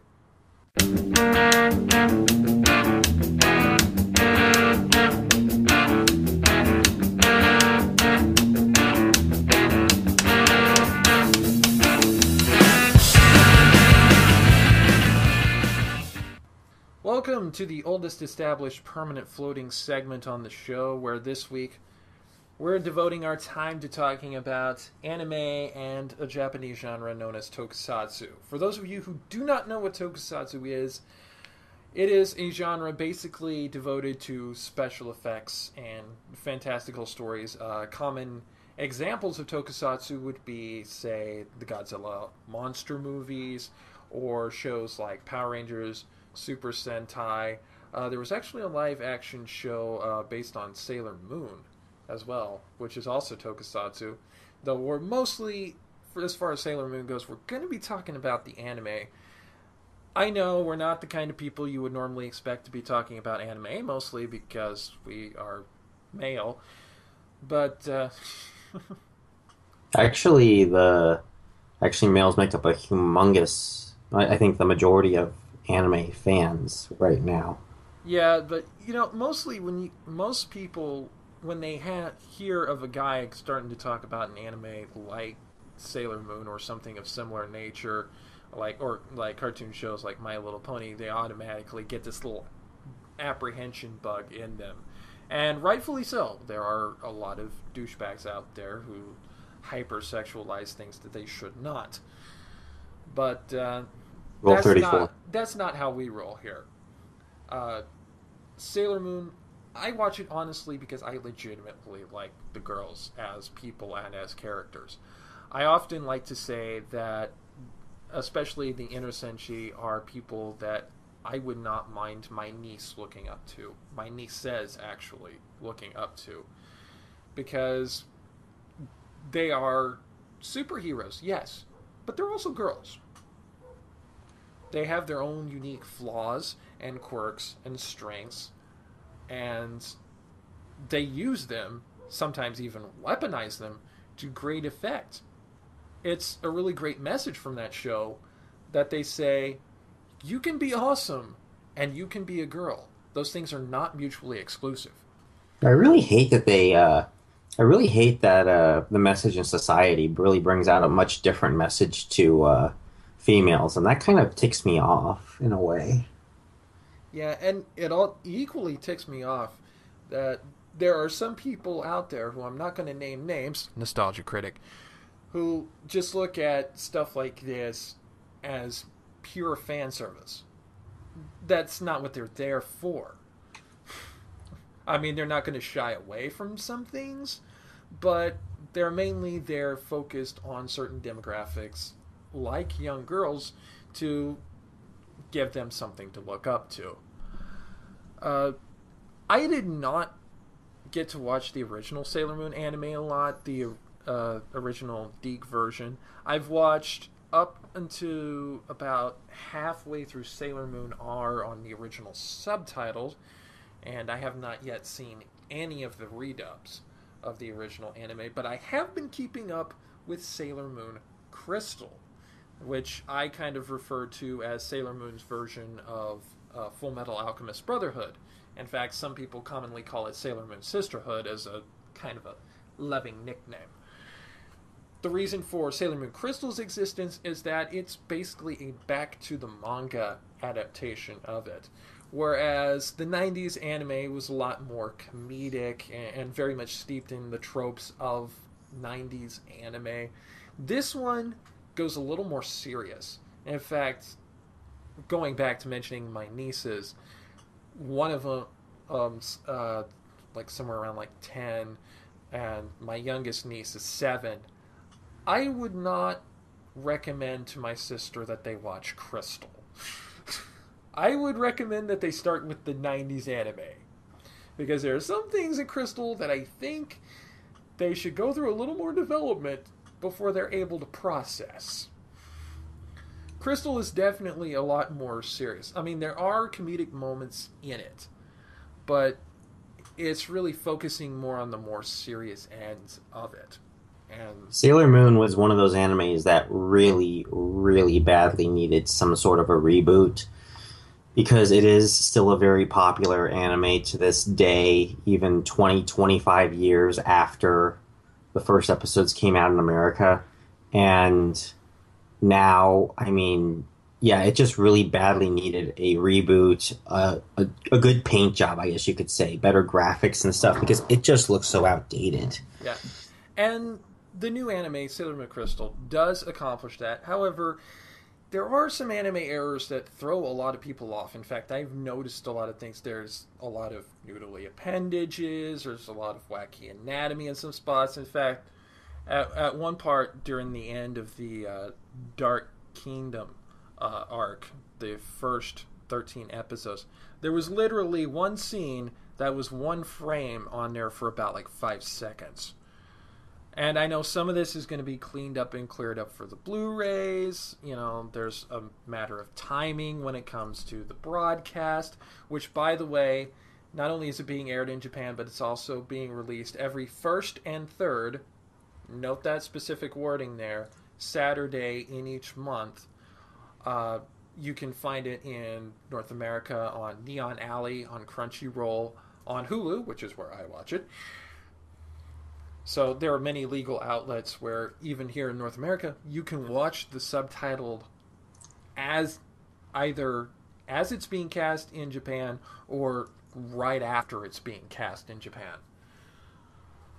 So, but yeah, I realized there's timing issues there with some of those anime things, animated errors, and it's going to be cleaned up a lot for the Blu-ray, where they've got more time, more money to put into it. Even so, a lot of those anime errors do kind of throw you off. And I know a lot of people kind of got thrown off by the fact that the transformation sequences, rather than being traditionally animated like most of the show, are actually CGI. I'm kind of not turned off by that, mostly because I come from the era that had Digimon. So I can remember, having some 2D transformation sequences for some of the protagonists, but then like the main two protagonists would have their Digimon, especially in the higher levels, transformed by CGI sequences. So I'm kind of a little used to that, for lack of a better phrase, so it doesn't turn me off quite as much. I think that a lot of the I think all the Digidestin's ultimate forms weren't they? Were in CGI. No, not the. You definitely had Matt and Ty's were in CGI, Right. and their Megaforms were in CGI. Most of the rest of them, actually, all of the rest of them were actually hand-drawn cell animation. Okay. Yeah, I especially remember in particular Garudamon and Zudamon, both definitely being 2D animation. Okay, I thought Mega Kabuterimon was. No, I think Mega Kabuterimon was. Okay. Just making sure. But Sailor Moon Crystal actually now is, like I said, they've gone through the Dark Kingdom arc. They are now in the Black Moon arc. They've cut out the filler from the 90s anime, which means we don't get Alan in, among other things. So they've gone straight into the Black Moon arc. They've introduced Chibiusa. According to the intro, we're going to be seeing Sailor Pluto, I think. Setsuna? Yes. Hmm. So those two are definitely confirmed, which means odds are good, especially if this season does well. We might get the rest of them. We might get Haruka, we might get Michiru, and we might get Hotaru. But I'll admit, having not ever read the manga and not getting very far into Sailor Moon R, I was not prepared for the Black Moon arc. And I'm going to try to avoid spoilers as much as I can, because some of you may have not seen this show, some of you may have not seen up to the most recent episode of the show, but yeah, what happened at the end of the first episode of it was a stomach punch. What happened at the end of the second episode of it was, for me, for various different reasons, including for the fact that it happened to my personal favorite Sailor Senshi, which we're going to get into in a little bit, was a punch to the soul. This is a this is a really brutal arc, and it's not brutal in the fact that I can't get through it. It's brutal in the way that, oh my god, I what is going to happen next? I don't even know. And I want to see it, but at the same time, I'm kind of dreading seeing it because, oh god, it's just, yeah, because I love, for lack of a better phrase, all of the inner senshi. I I like Usagi, even though she has an incredible ditch. She's a lovable ditch. I love Ami especially because she's the genius of the character, and I really like the more intelligent characters. I tend to kind of like them a little more. I really like Makoto because I love, you know, her being the Amazonia beauty, and not shying away from the fact that she's really, really girly, but she will literally kick your ass if she has to. Uh, David's favorite, I know, Minako, Sailor Venus, fantastic character of her own right, and especially toward the end of the Dark Kingdom arc, where she just waltzes right into Ami's apartment complex, holding a sword like nothing, and everybody's just like, "What are you doing, Minako?" It's like, God, you are just as much a dork as the rest of them, Minako. Pretty much. And then, of course, there's Rei, the priestess, who, in the original anime, kind of got on my nerves a little bit because she was just a little too, you know. I hesitate to say certain gendered slurs because that's not my way, but she was just really too hard, especially on Usagi. Well, she was meant to be a fire element for a reason. Yeah, but I like her more in Crystal, really, because she definitely does have that fire and that passion and that hardness, but she's not overbearing.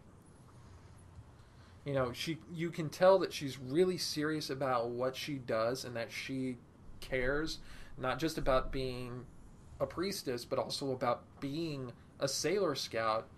But it's not to the point where she literally butts heads with, well, not literally, but figuratively butts heads with everyone. And I know some people are probably going to get mad at you for that because some of you like the banter with Sailor Moon, with Usagi and Rei. Some of you like that dynamic there. Some of you may even ship those two because of that. But that's just, I never did like it in the original, and I much prefer characterization from Crystal. Of course, for me, especially compared to some of my female friends who have watched the original Sailor Moon, very much it's a case kind of similar to me and Dungeons and Dragons. You know, I come in on 4th edition, which a lot of older people have issues with. You know, you have a lot of people upholding 3 or 3.5 edition of Dungeons and Dragons as being the superior edition. Whereas me, since I come in at 4th edition, I'm a little more partial to that because that's where I started. I don't mind 3.5, I've never gotten a chance to play it, or Pathfinder, its derivation for that matter, but I'm more, for lack of a better phrase, attracted to 4E, and by extension on this metaphor, Crystal, because that's really where I got to start with. I mean, I did get to start somewhat with the original Sailor Moon, but I only started that because Crystal was coming. So anyway, I think that's enough Sailor Moon talk for now, especially because if I keep going on, I could go on and on and on and on, especially about Ami and Makoto. But I am a guy with very specific interests. So let's move on to some of our other favorite anime that we've watched. Of course, I grew up watching Yu-Gi-Oh! I actually like the Orichalcos arc the most out of all those arcs, which is different from what most people will say, but I like the Orichalcos arc most. I don't know why. Maybe it's because of that being the arc where Yamayuki just, for a while, just goes batshit insane. And there's a lot of pathos to his character there because he's just so broken. But I'm a fan of the Orichalcos arc of that. I like the Yu-Gi-Oh! Anime. I haven't really gotten to keep up with it that much. I know we're past Zexal now and into one called Arc V or Arc 5, depending on how you prefer to say it. But yeah, the fifth series, really. Nice coining there. I'm actually kind of surprised that they didn't call Yu-Gi-Oh! 5DS Yu-Gi-Oh! 3DS to kind of just go on with the, you get the idea. Yeah, well, they called it 5Ds because 5 dragons. Ah, okay. Although there ended up being See, six. I stopped watching. I stopped watching as of what was it? The about the middle of GX. So Yeah, well, GX didn't ever get officially completed, at least not on this side of the Pacific. What other anime do you remember watching and liking? so yeah, one of my favorite animes was an anime that I watched back in 2009, 2010. It was called Clannad and Clannad After Story. And this is actually one of my favorite shows of all time, not just anime. It's very deep. Every character in it has a personality. There's a little bit more moe than I feel comfortable with, but it had a great storyline. It had every character had meaning. Every character had depth. It was funny when it wanted to be funny, and it was very serious when it wanted to be serious.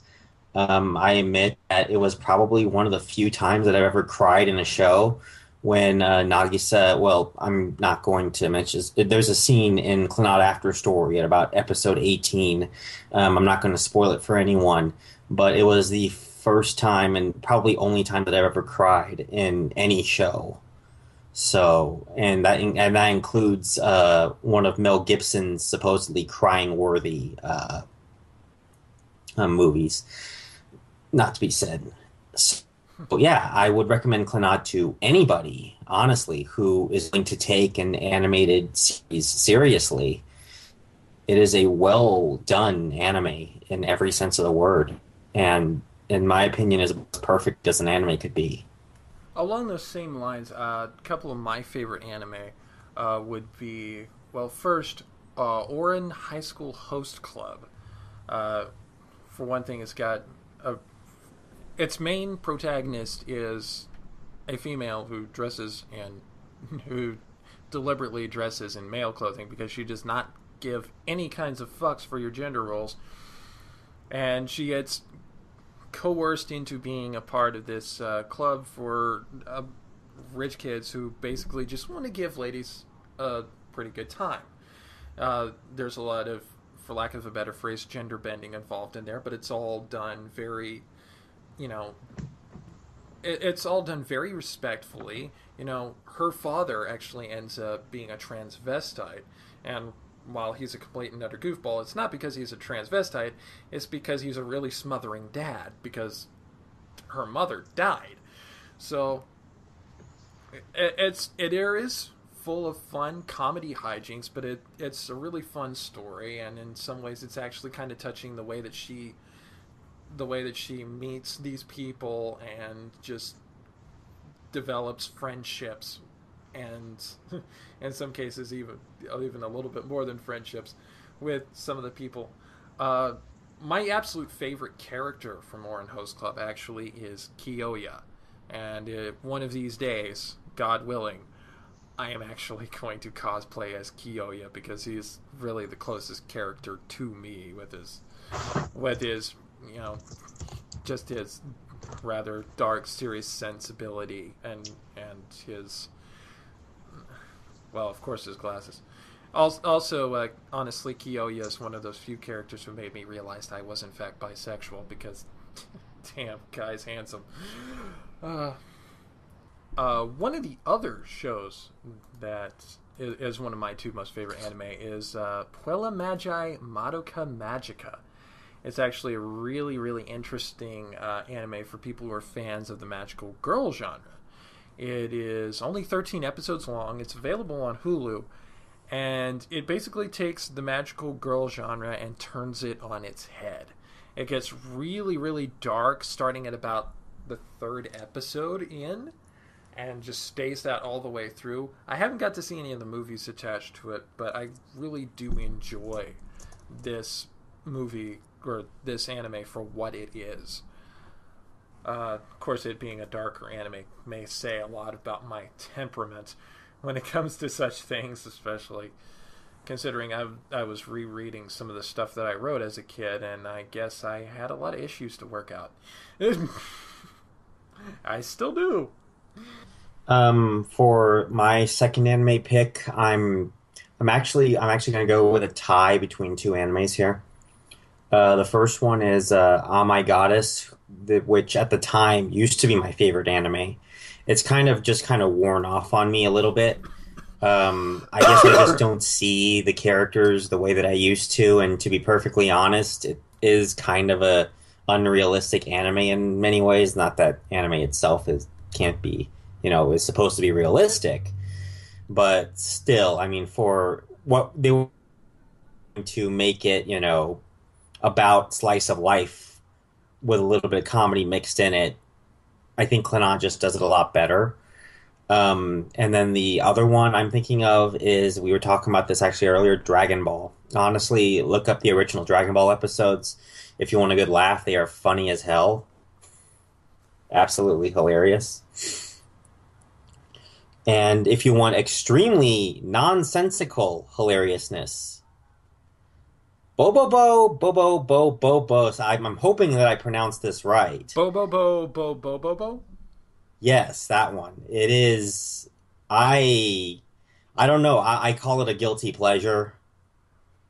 It's so bad, but I feel like it's just intentionally bad. It's intentionally made to be bad that it's almost a so bad it's good kind of vibe into it.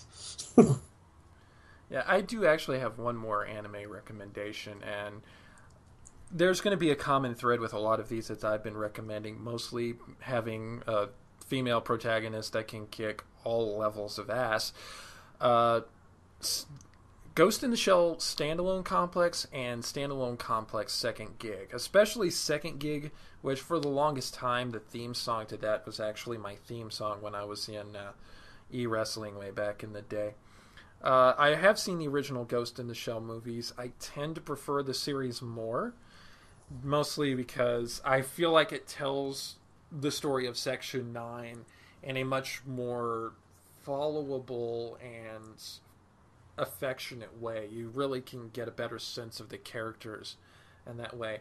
And aside from that, I actually like the addition of the Tachikomas, the little sentient AI spider mechs for that. They're just so adorable. They're so adorable and so funny. So it adds a little bit of lightness to what is largely serious cyberpunk. But yeah, it's a great anime. There's great music composed by Yoko Kanno. A lot of it is sung by the unfortunately now late singer Origa. So basically, that's those two combining into making a magnum opus. And if Yoko Kanno is a name that sounds familiar, she is done a lot of anime music, including anime like Wolf's Rain and Cowboy Bebop. So she tends to have a wide variety of different styles that she does with her music. For instance, Cowboy Bebop, you've got kind of the more bluesy, jazzy side, whereas you got the more techno-styled music from Ghost in the Shell standalone complex. And she's a very great composer, very wide, varied composer. All right, before we end this segment here, I want to talk about a few things in relation to Power Rangers and Super Sentai. I want to start off with the fact that there was actually a Power Rangers fan film that came out recently. It is named Power/Rangers. Features James Vanderbeek. From what all I have seen, because I have not actually seen this fan film itself, it is exceptionally dark, like really, really grim and gritty, like 1990s dark age of comics dark. And as much as I admitted earlier to kind of having more dark sensibilities myself because of some of the things that I had to put up with as a kid, I find there is such a thing as too much. To put it in understandable phrasing, when you have so much darkness that there is no light, you cannot truly appreciate the darkness. There has to be some light in order for the darkness to make sense. And of course you could say vice versa. So when it's all grim and gritty and death and violence, it just isn't fun at all. You have to have those moments of lightness, of comedy, of hope to break through and give everything else necessary context, and the other way around. It's 2015, not the 1990s, and the Power Rangers are not an Image Comics Robert Liefeld construction. They are something that are derived from the Japanese Super Sentai for Western children. And I understand wanting to make something for the older audiences. I get that. I have, especially when Samurai and Megaforce came out, I actually laid into them because there was no, for lack of a better phrase, evolution to the series. It took it way, way, way back to basically 1993 in terms of cheesiness and kiddiness. So I understand wanting to kind of do something for older fans of Power Rangers, older fans of Super Sentai who've been with there for a long time and may not necessarily be into, Saban's beta run with Power Rangers. At the same time, you look at what are considered the darkest of the Power Rangers series going back in time, the ones that had the most seriousness. Power Rangers in Space still kept it light, still kept it hopeful. Power Rangers Time Force, again, kept it light, kept it hopeful. Power Rangers RPM, by far the darkest of any of the Power Rangers series because it was set in a post-apocalyptic alternate future, and still managed to keep in a lot of lightness and a fair amount of comedy, which made it one of my personal most enjoyable Power Rangers series ever, and a perfect, what seemed to be at the time, send-off for the series.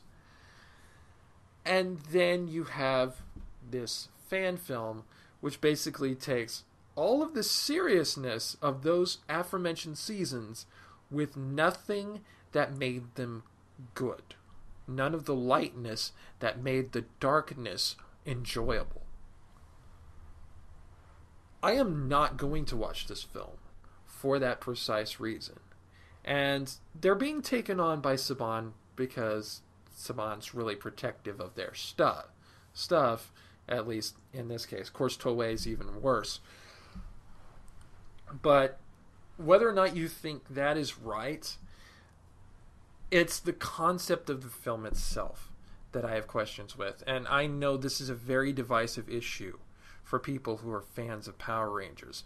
Some people have watched it and enjoyed it, including some former Rangers. Some former Rangers have looked at it and said, this is not what I was a part of. This is not anything like what I was a part of, and I don't enjoy it. And you are welcome to your opinion on that. My opinion is that you cannot have stuff like this propagating again. We already had this in the 1990s in comics, and it led to comics not being taken seriously for the longest time. In fact, comics didn't really start getting taken seriously until Marvel really stepped up their game on the cinematic universe. But enough about that. Let's talk about the latest season of Power Rangers and the latest season of Super Sentai. Let's start with Dino Charge. We are 3 episodes in already, and by far of the Saban beta run, this is definitely the best season. Of course, considering that we have Samurai and Megaforce to compare it to, and that's folding in their super variants into the same.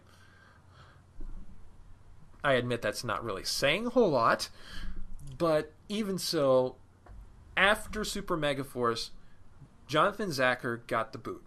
And we brought back Judd Lin, whose last time dealing with Power Rangers was as the executive producer on, wait for it, Power Rangers RPM, my aforementioned one of my favorite seasons.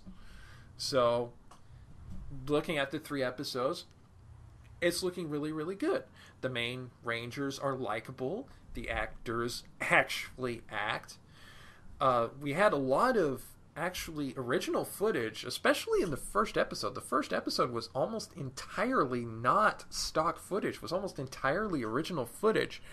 And aside from a few mess-ups like Ancient Earth not being Pangea, it's a really, really good, well-created series so far. So I'm really optimistic about Dino Charge. Of course, their mentor, not keeper, but I cannot remember her name, the doctor from the museum, and I know you're not going to know, David, because you don't watch Power Rangers. Right. But she definitely needs some development, because if they don't develop her into a more kinder character, she could very well end up being about as annoying as I thought Gosei from Megaforce was. On the other side of things, we recently had the premiere of Shuriken Sentai Ninja, which is a phrase that you have to be very careful about saying. Oh, God, I just read that totally wrong. Unless you accidentally offend African Americans. Basically, it's actually the third of the ninja Sentai that have been done, following Kaku Ranger and Ninpu Sentai Hurricane. I'm sorry. That just sounds. I'm sorry. Go ahead. Which became Power Rangers Ninja Storm, by the way. Kaku Ranger did not technically become a Power Rangers series. Parts of it were folded into Season 3 of Mighty Morphin Power Rangers, the Zords mostly, and the suits were used for the Mighty Morphin Alien Rangers of Aquitar. But it itself was not necessarily a separate season. But yeah, Ninja is the most recent and third iteration of the ninja-based Sentai. Only in this case, unlike the other two, which basically played up the whole ninja secret op kind of thing, this one throws it completely out the window. In fact, one of their catchphrases is, "We don't need to hide! We don't have time to hide! We're just gonna kick your ass!" And it's really, really funny. It's got this wonderful story. It kind of takes this twist on the whole, every 1,000 years the evil returns, except they change it up to every 444 years the evil returns. And supposedly the evil had returned some years ago when the main character's grandfather was the guy fighting them. Turns out, slight miscalculation, 444 years is actually the year 2015. So now, the new crop, which are a brother and sister along with 3 of their cousins who have been spread around the world learning, are now together as the Ninja, and they are going to fight this evil that has now arisen again. It's got a lot of the comedy moments of it. The action's really good. The Zord battle is great. The action scenes are great. I'm already taking a liking to the Pink Ranger, partially because her character is kind of the smart girl, but also because, honestly, for the longest time, you can go all the way back to Deca Ranger. The person who's been in the suit for the Pink Rangers, I have actually gotten to meet from some of my various online things. Her name is Miss Young. She's also a professional wrestler. Very, very wonderful person. And she's played a lot of the Pink Rangers, the suit actors. She's also Momo Ranger in this particular season. She was also the stunt actress for Escape in Go Busters, which is Power Rangers will not be seen in this side of the world. Sadly, it got skipped. Don't know why. Special Ops would fly pretty well in the Western, I would think. But yeah, so that's part of the reason why I'll be keeping an eye on her, because again, I have actually gotten to meet and talk to the suit actress online. Very wonderful person. Also a pro wrestler in Japan. So kind of synthesis of my interests there. So first episode was really great, and I'm going to keep watching Ninja. I just have to be very careful about how I say the name. Yeah, because I totally misread that. I misread the whole thing when you're talking about it. The Japanese intent obviously is not to evoke that word. It's just kind of a sound effect based with the ninja mystique, so. Right. It just, when spelled out in Romanized form, it looks like something you could possibly say that is accidentally bad. Anyway, that's it for the oldest established permanent floating segment on the show. I love that name, so I'm going to keep using it. We got silly news, we got dumb tweets, and then we're going to get out of here. So, let's move on to that.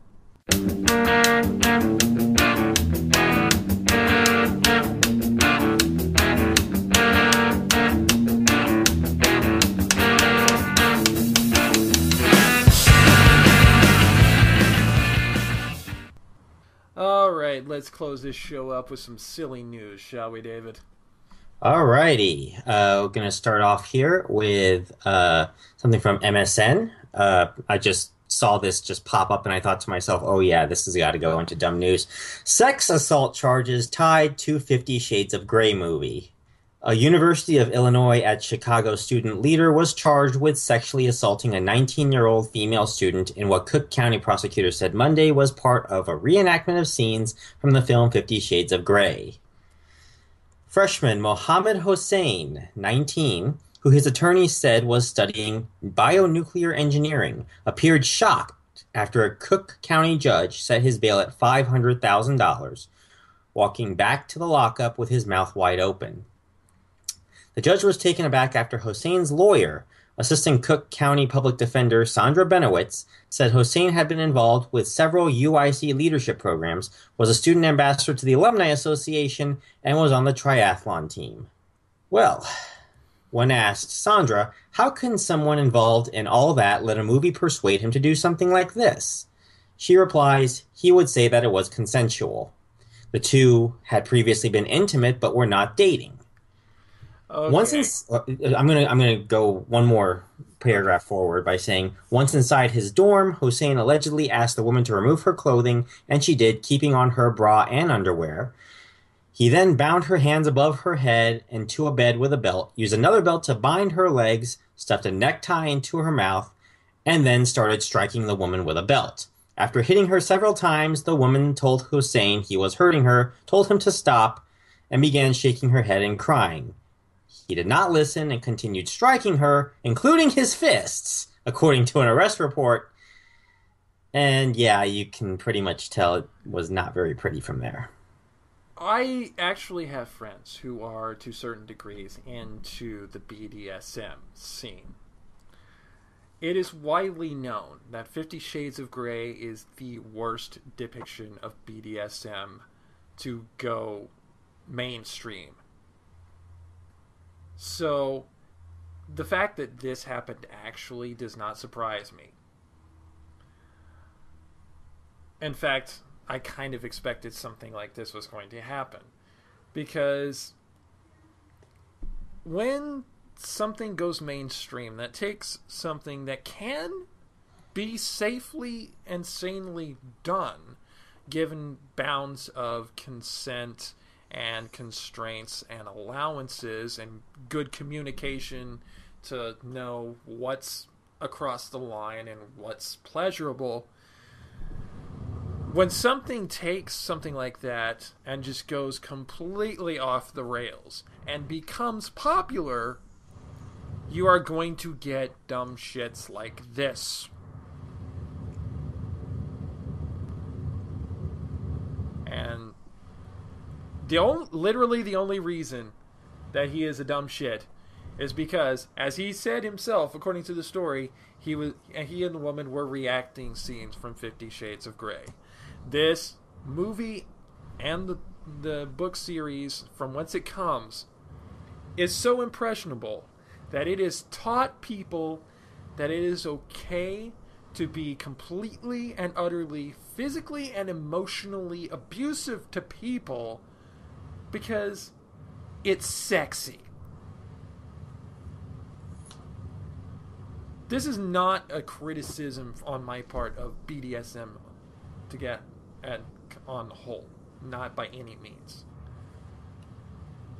This is a criticism of people not doing this while knowing what they are doing. We here at Casual Mode do not kink shame. We do, however, idiot shame, and very viciously so. You know, the opening segment, that guy was an idiot too, right? Just Yes. saying. Yeah. Yes, indeed. Speaking of shaming idiots, we have to let you know about a very important Indiegogo campaign. This comes from a website called the Bro Bible, which is not a website that I would frequent, just because from the name of it and also some of the related links on it just really don't appeal to me at all.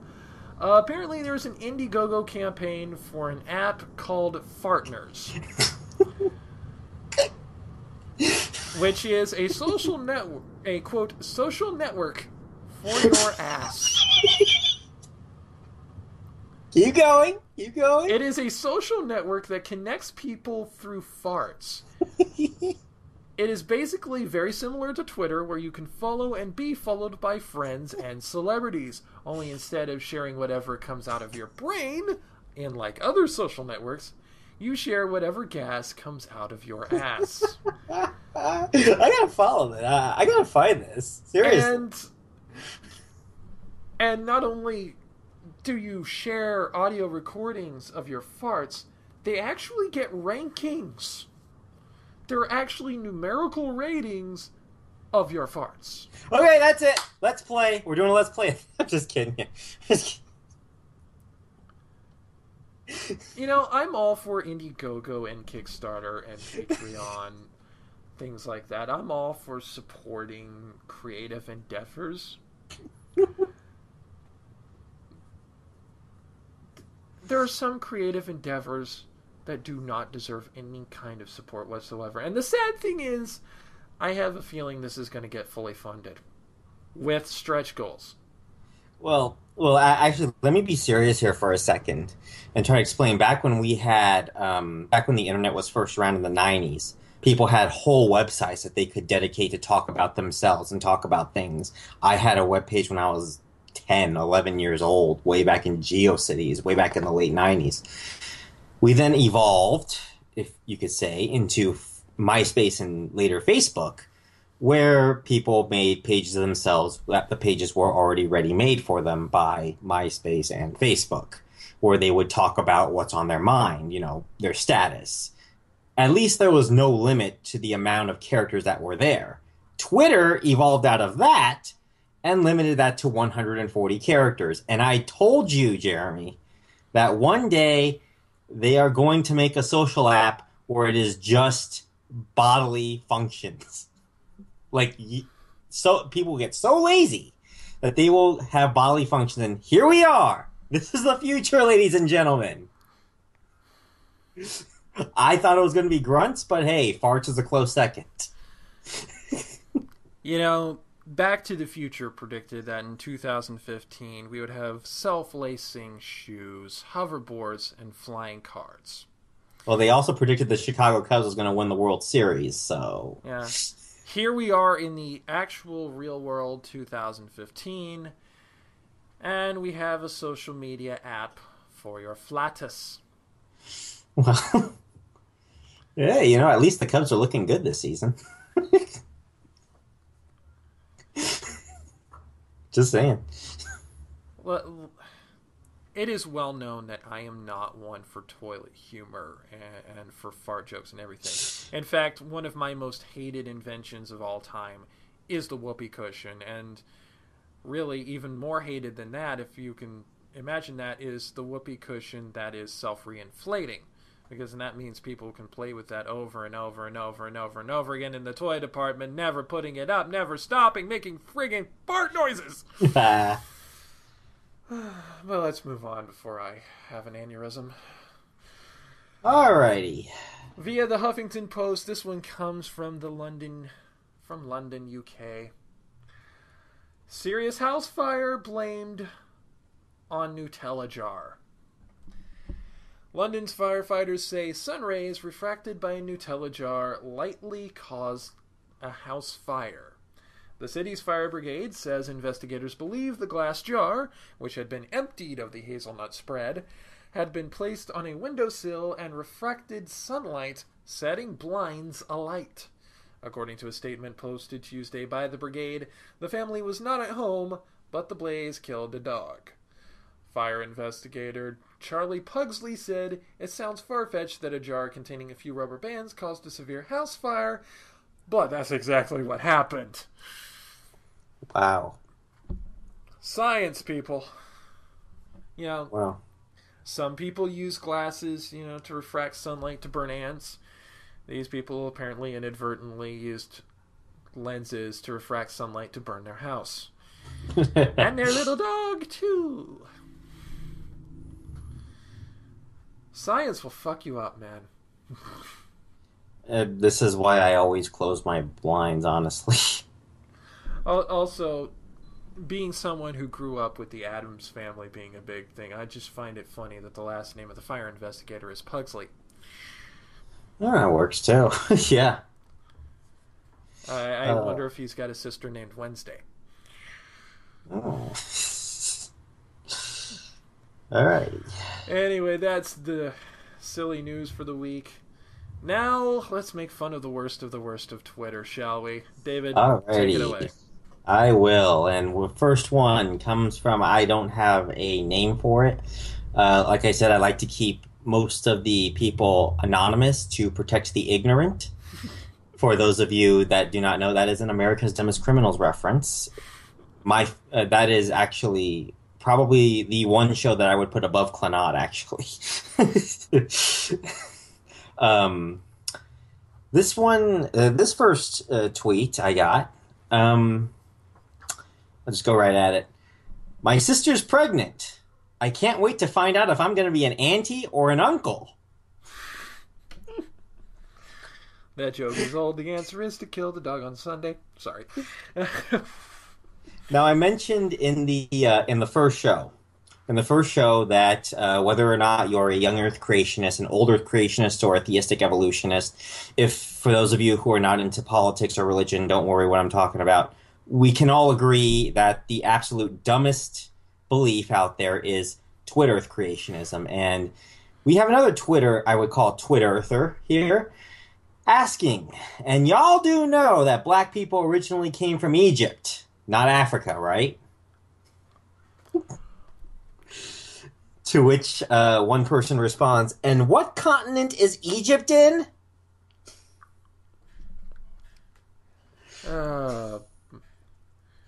This next one, like I said, I normally like to keep anonymous, but I'm just going to say this is from a believer. I don't like keeping believers completely anonymous because I don't know what is wrong with these people that follow Justin Bieber. I know that his behavior has improved a little bit, but come on. He's so pretty, though. He peed in a bucket. Anyway. This tweet asks the question regarding a very tragic event here in America. Everyone knows 9/11. Very tragic event. Oh my God, I just read that China is 12 hours ahead of the United States. Why didn't they warn us about 9/11? Fuck China, like 3 billion people died.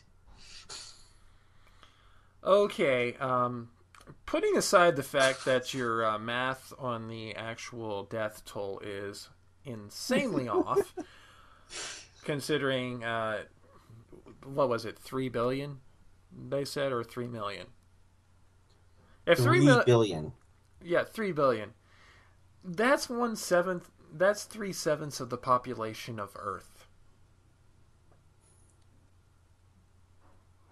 So your math is a little off there. I would think if something killed 3/7 of the population of Earth, people would be going around saying that the end is here. Oh wait. Yeah. Even without 3 billion deaths, people already do that. Yep. That's more people than are in the U.S. That's more people than are in China. There's more people in China, India, and the U.S. put together. Indeed. And two more. The first one, this was one that I was going to do last week, but I decided to save for this week. Can someone tell me how to post tweets? Thanks! To which the response is, but you just did. Yeah, that's one of those. That's one of those moments where you just have to sit there and be like, do I tell them? Or do I let them just keep wondering? And finally, something that will give the Vegeta from Dragon Ball Z Abridged 2 aneurysms out of sheer stupidity. I can't believe it's the 50th anniversary since Martin Luther King died on the cross. Oh my! That's the show! And I thought Nappa was an idiot. That's the show, everyone. Well, we like to leave you with a little bit of hilarity, and I think we have definitely succeeded in that. Thank you for joining us on Casual Mode. I believe we'll have at least one Casual Mode mini planned for you on this next week because we do have the results of the Mega Metagross suspect testing to tell you about. We might also voting actually starts. Voting actually, I think, ends when this episode gets published. So it'll probably come out around Friday or Saturday. Yeah, so we'll definitely have that. Might have some other fun things for you, and then we'll come back here next week for more madness. For the Casual Mode Podcast, I'm Jeremy at Shadowbird712. And I am David Walker at Zero Sage Harpuya. Please like us on Facebook at facebook.com/casual mode podcast. Follow us on Tumblr at casualmodepodcast.tumblr.com. And or subscribe to us on YouTube. Please leave a video, like it. Check us out on FNX Network at fnx.network and on SoundCloud. Yep, and don't forget to leave us comments. We want to know what you think about the stuff that we're talking about, whether you agree with us, whether you don't. Just, please, don't be a dick about it. Until next time, later, y'all. Bye.